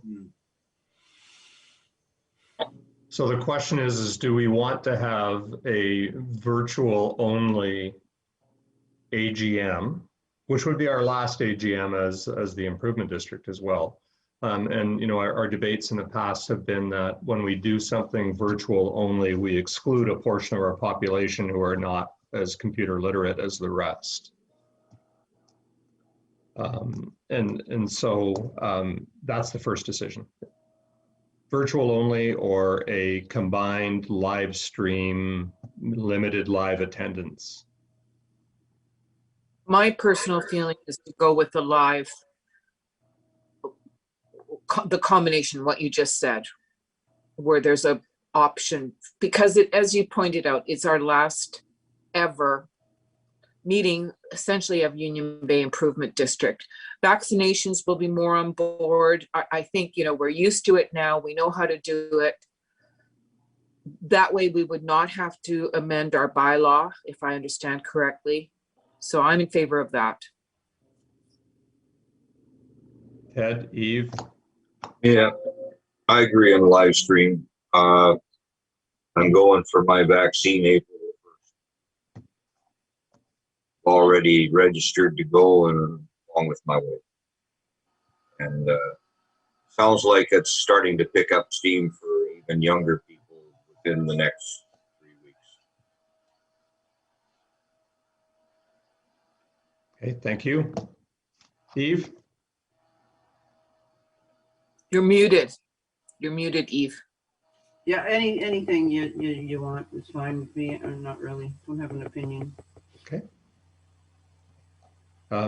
So should we deal with this then? I don't know if we need a motion or a vote or anything like this. I think we just say we proceed with the meeting as a combined in-person live stream meeting. Same thing as last year where we encourage people to stay home and watch it on the live stream and send their questions in and then have a registration so we know numbers of people that attend in person.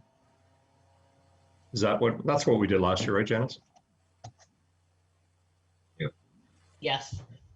Janice, my apologies. I didn't overlook mentioning this to you. Any issues, if that's the way the board wants to go, basically what we did last year, any issues of concern Well, outside of the cost? I'm emailing the company right now to make sure he's available because we're very limited in the valley as to who can do it.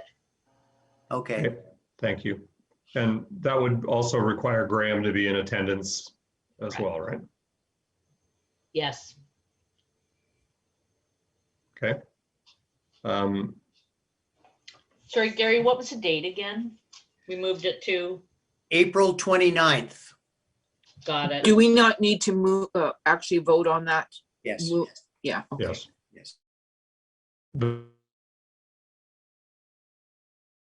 here that I mentioned earlier, which is if the letters patent or the OIC changes our number of trustees to 3 as of our current date of April 22nd, that basically, Ted, your term would end then, right? I thought it would be at the AGM.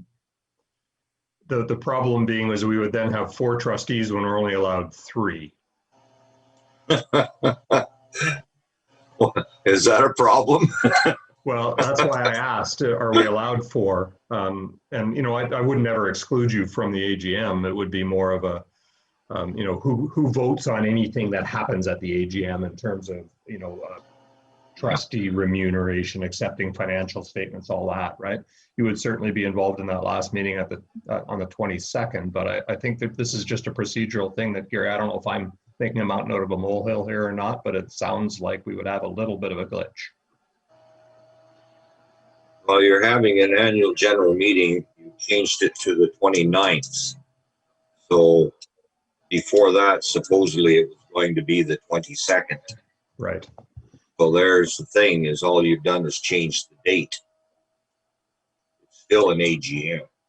Your point, Mr. Chair, was that on the 22nd, my understanding is the OIC is, and I can confirm this with Catherine, is saying that as of the 22nd, we have 3 trustees and have permission to carry on with 3 until conversion. Your concern is that on the 22nd, we'd have 4 trustees when On the 20th, yeah, we would still have 4 trustees. Yeah. Because Ted's terms have normally expired at the AGM. Right. Okay, well, let me just, I think it's a minor issue. I don't think it's an issue, but I'll just run that by Catherine. I don't like surprises. My recollection was that the term actually runs out April 30th, kind of like to allow the AGM to be scheduled up to May 1st. We'd have to look at our elections policy there to see what it says. Yeah. But anyway, I'm in favor of postponing it by a week. It makes sense in terms of the audit and the financial information. That's really what the landowners are wanting to hear about, is accurate financial information. So it makes complete sense to do that. Yeah, you want to have a good presentation from the audit the week prior so that you're comfortable and before they go to the AGM. Yeah. Okay, I'll confirm this with Catherine. I don't think there's going to be an issue. The other thing I would suggest is that we probably do not have a board meeting scheduled. It's probably not on the schedule. For April? Yeah, we usually have an AGM only, right? Yeah. Mr. Chairman, now that you raised that, you know, given we're getting really close to conversion, I think the last, if you look at the schedule, it says April 1st for a committee of the whole. I would suggest maybe we just plan to schedule a board meeting for the 15th. Whichever 15th or the 22nd, whichever day you need to do it, right? For the audit. I was actually thinking both. Yeah. That you have a board meeting on the 15th, and then the one on the 22nd would be just for the purposes of receiving the financial statements and getting your briefing and answering questions. And then the 29th would be the AGM. Yeah. Something tells me that we just may need to meet that frequently once we get into April. And we need to, because of the AGM, we do need to post this information further in advance of our regular board meetings. It's more than just the 2 weeks notice. I think it's That's 28 another days. Yeah. Yeah, it's 28 days. So we do need to make this decision today about those dates, about meeting as a COW or a board meeting on the 22nd and then the AGM on the 29th, I think. Okay, so is that what we're Just voting so on here? that it can be announced, sorry. So I guess we have 2 motions, right? One is to schedule a board meeting, or sorry, to reschedule the AGM from April 22nd to April 29th. So moved. We have a second for that. Do we need any more discussion about it? I'd say with the proviso that we have to figure out Ted's standing at that meeting, that's all. So all in favor? Aye. I guess, and then we wanted, do we want a motion then to schedule a board meeting for April 15th, a regular public board meeting for April 15th, and a public board meeting for the review of financial statements on April 22nd. 2:30 in the afternoon, virtual meetings. Okay. So that's the motion. Second. Yeah, motion. Any discussion? Okay, all in favor, say aye. Aye. What time's the AGM on the 29th again? Did we know? What It's time? usually in the evening, right? Yeah. 7 PM. or something. 7 PM.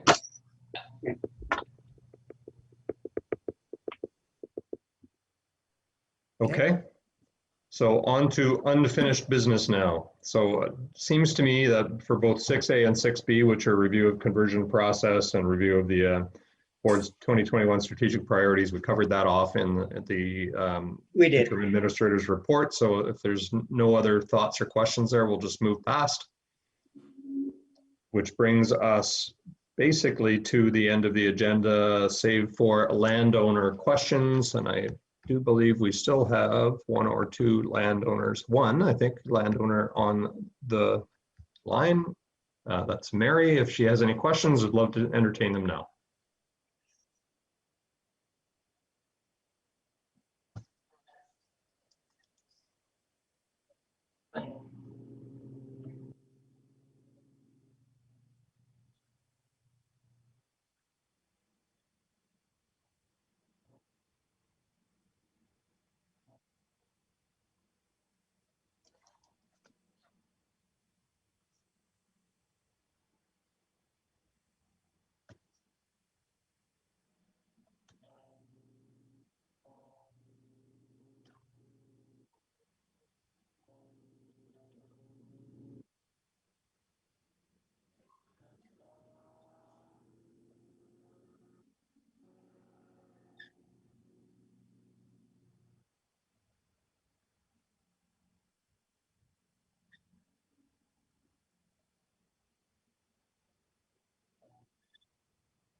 It's louder than my dog barking.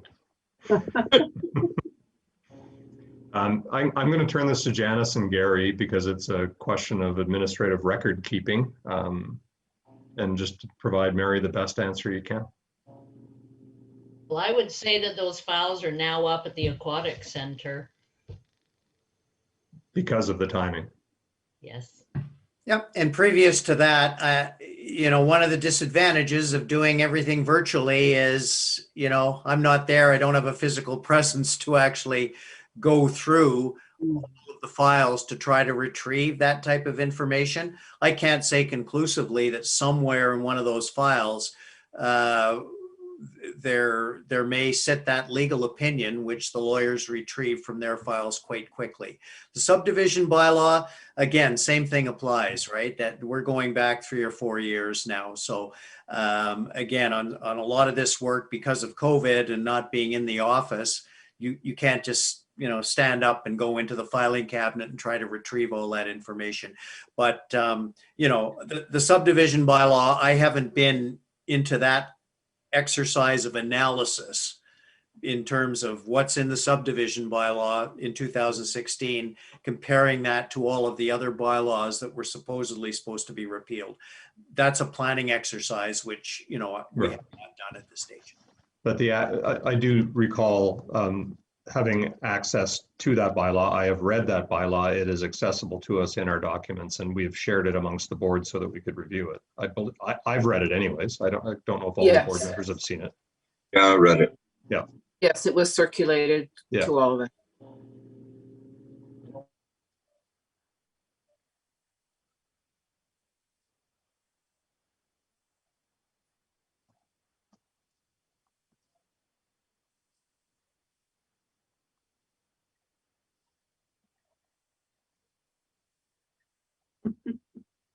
And I do believe that as a result of that objection, that the bylaw was revisited with the lawyers and there was guidance given as to how to adjust it.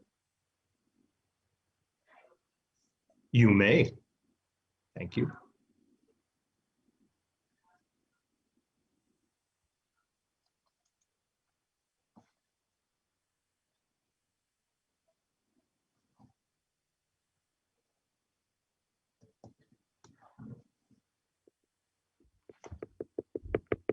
Dan, Dan, Dan, do you mind answering it? Yeah, good question. The way this all started out was the trustees told me basically to look into an ATCO type trailer. So something like what they use at the schools and something that would be, relatively inexpensive and easy to move in basically. So that's those type of dimensions. Yeah.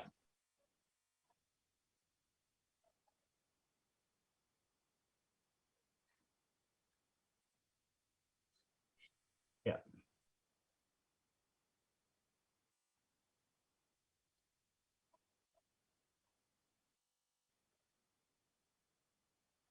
Yes. Yeah.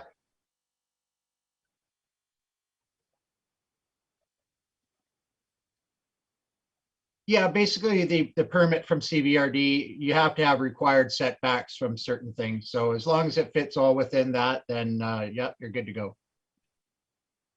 You're welcome. the zoning is in place. There's no conflict with the zoning. Could I just interject a comment with regards to process? I just want to be clear because I'm the only one on the board left during this time period.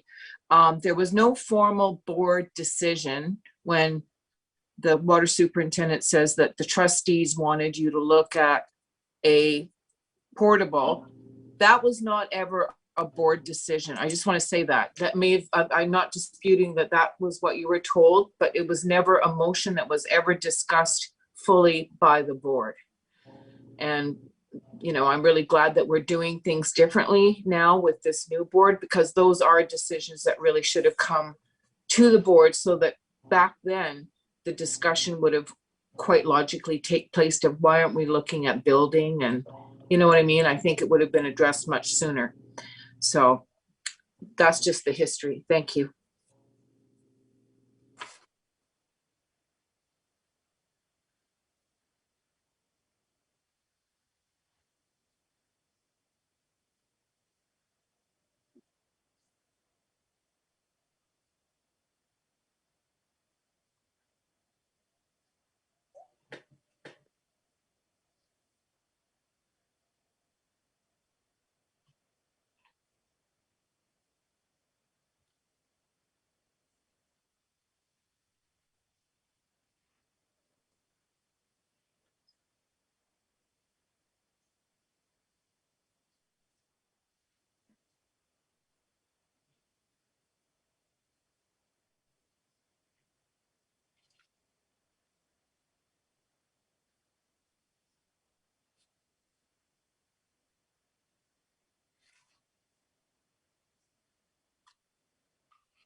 The storage for the chemicals are in the plant itself.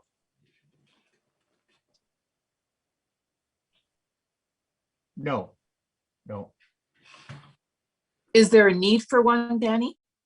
Is there a need for a separate storage facility? Well, basically, yeah, yes, there is, and that's kind of the point of the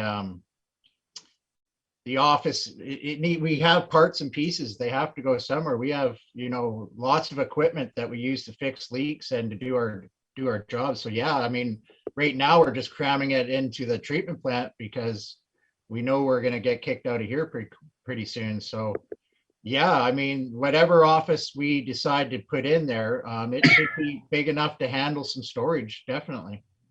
Well, I would just like to Susanna, add that. I was just trying to clarify what Dan said there, right? Is that the storage gets split, that there'd be chemicals stored in the plant, and the challenge right now is where he stores the components for essentially the distribution system. Yeah, that's correct. Yeah. Sorry, I Susanna, agree. I just wanted to clarify.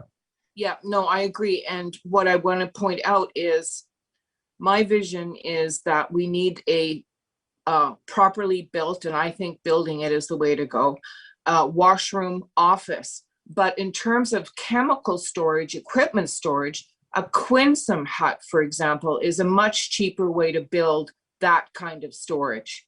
I don't think you need a brick foundation, walls, drywall for just storage. Do Yeah, you get what I'm saying? Yeah, the chemicals actually have their own rooms at the plant. Yeah, Yeah, but I'm we're- saying that yeah. is that I don't know that we need to build into that office washroom a storage area, a fancy schmancy storage area. No, 'Cause that could I be- totally agree. Yeah, no, I'm just talking, everything that we have here has to go somewhere. Right now, Yeah, for sure. we have no room to put any of this stuff at the plant. Let's Yeah. not debate the Yeah. construction again of the building right now. We went through that earlier. Yeah.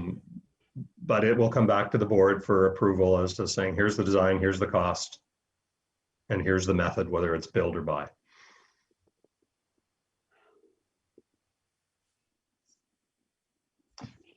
So Mary, the answer is the design right now is that chemicals are stored in the plant and that storage will be built for parts with, and it'll be, I guess, determined as to whether that is within the office complex or in a separate storage building.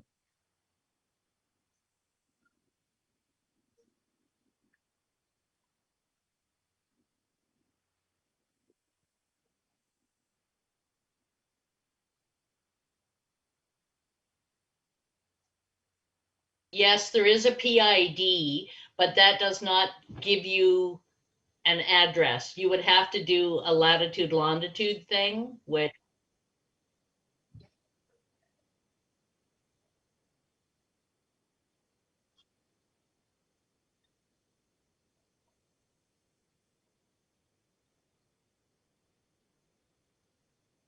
yeah, and we do have them highlighted on maps. Danny has those maps. So we can look at the properties. And so I guess the question then, and can we then not determine whether it is affronted by a water line? Danny? If, like I say, so right now I'm dealing with, this is what the information I have. I have a roll number, which is just a set of about 10 numbers and a name. And what the suggestion is So- can someone mark that on a map? Because you can go in with the PID into the BC assessment site. It will show it where it is on a map and we can say, this is a B property with PID number. So you want, pardon? They're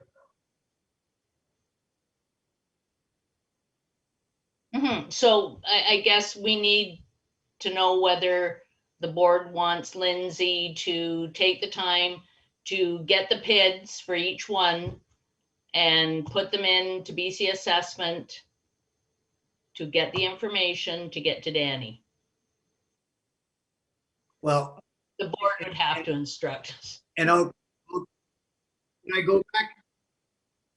can I go back to the point that I made earlier, though, that I'm not recommending that we abandon this file. And I'm not recommending that we just zero down exclusively to, those 10, 15 properties that, on the surface appear to be prime candidates for adding to the tax roll.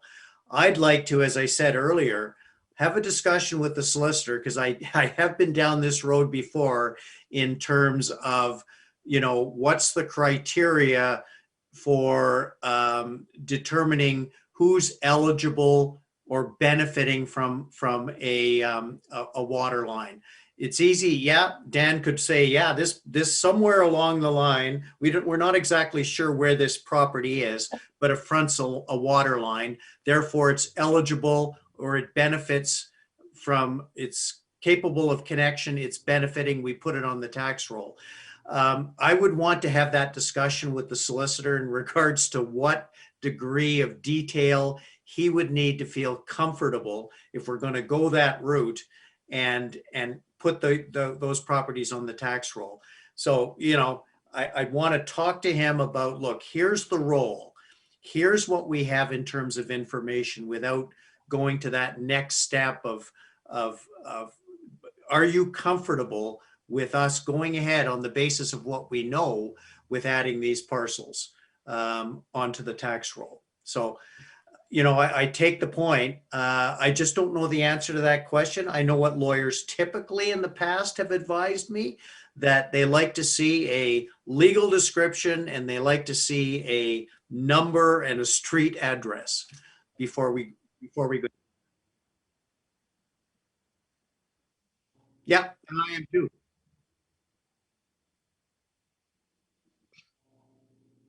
I vote for that. I vote for that. Free labor. Yeah, thanks, Mary. It Why is not? public information.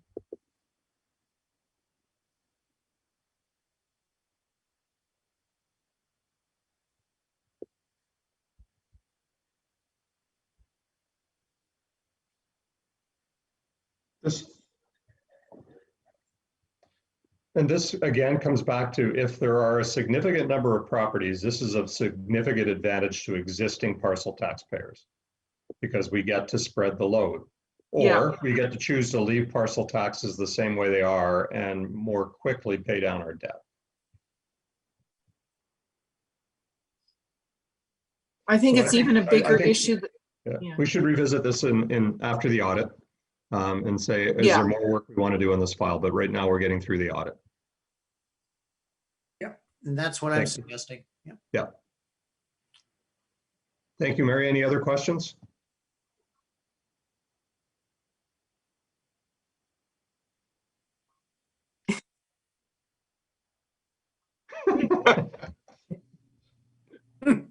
All right. Thank you so much, Mary, and thank you, everybody else. So I guess that brings us to essentially the end of our agenda. There's a notice of next regular board meeting will be held on April 15th, as we just have agreed.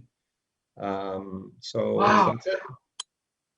Notice I just to- What? well, I just sort of realized, yeah, that's next month. Yeah. Like, holy moly. That's right. Sorry. Little delay there. All right. So motion to adjourn the meeting. So So moved. moved. All in favor, say aye. Bye. Bye.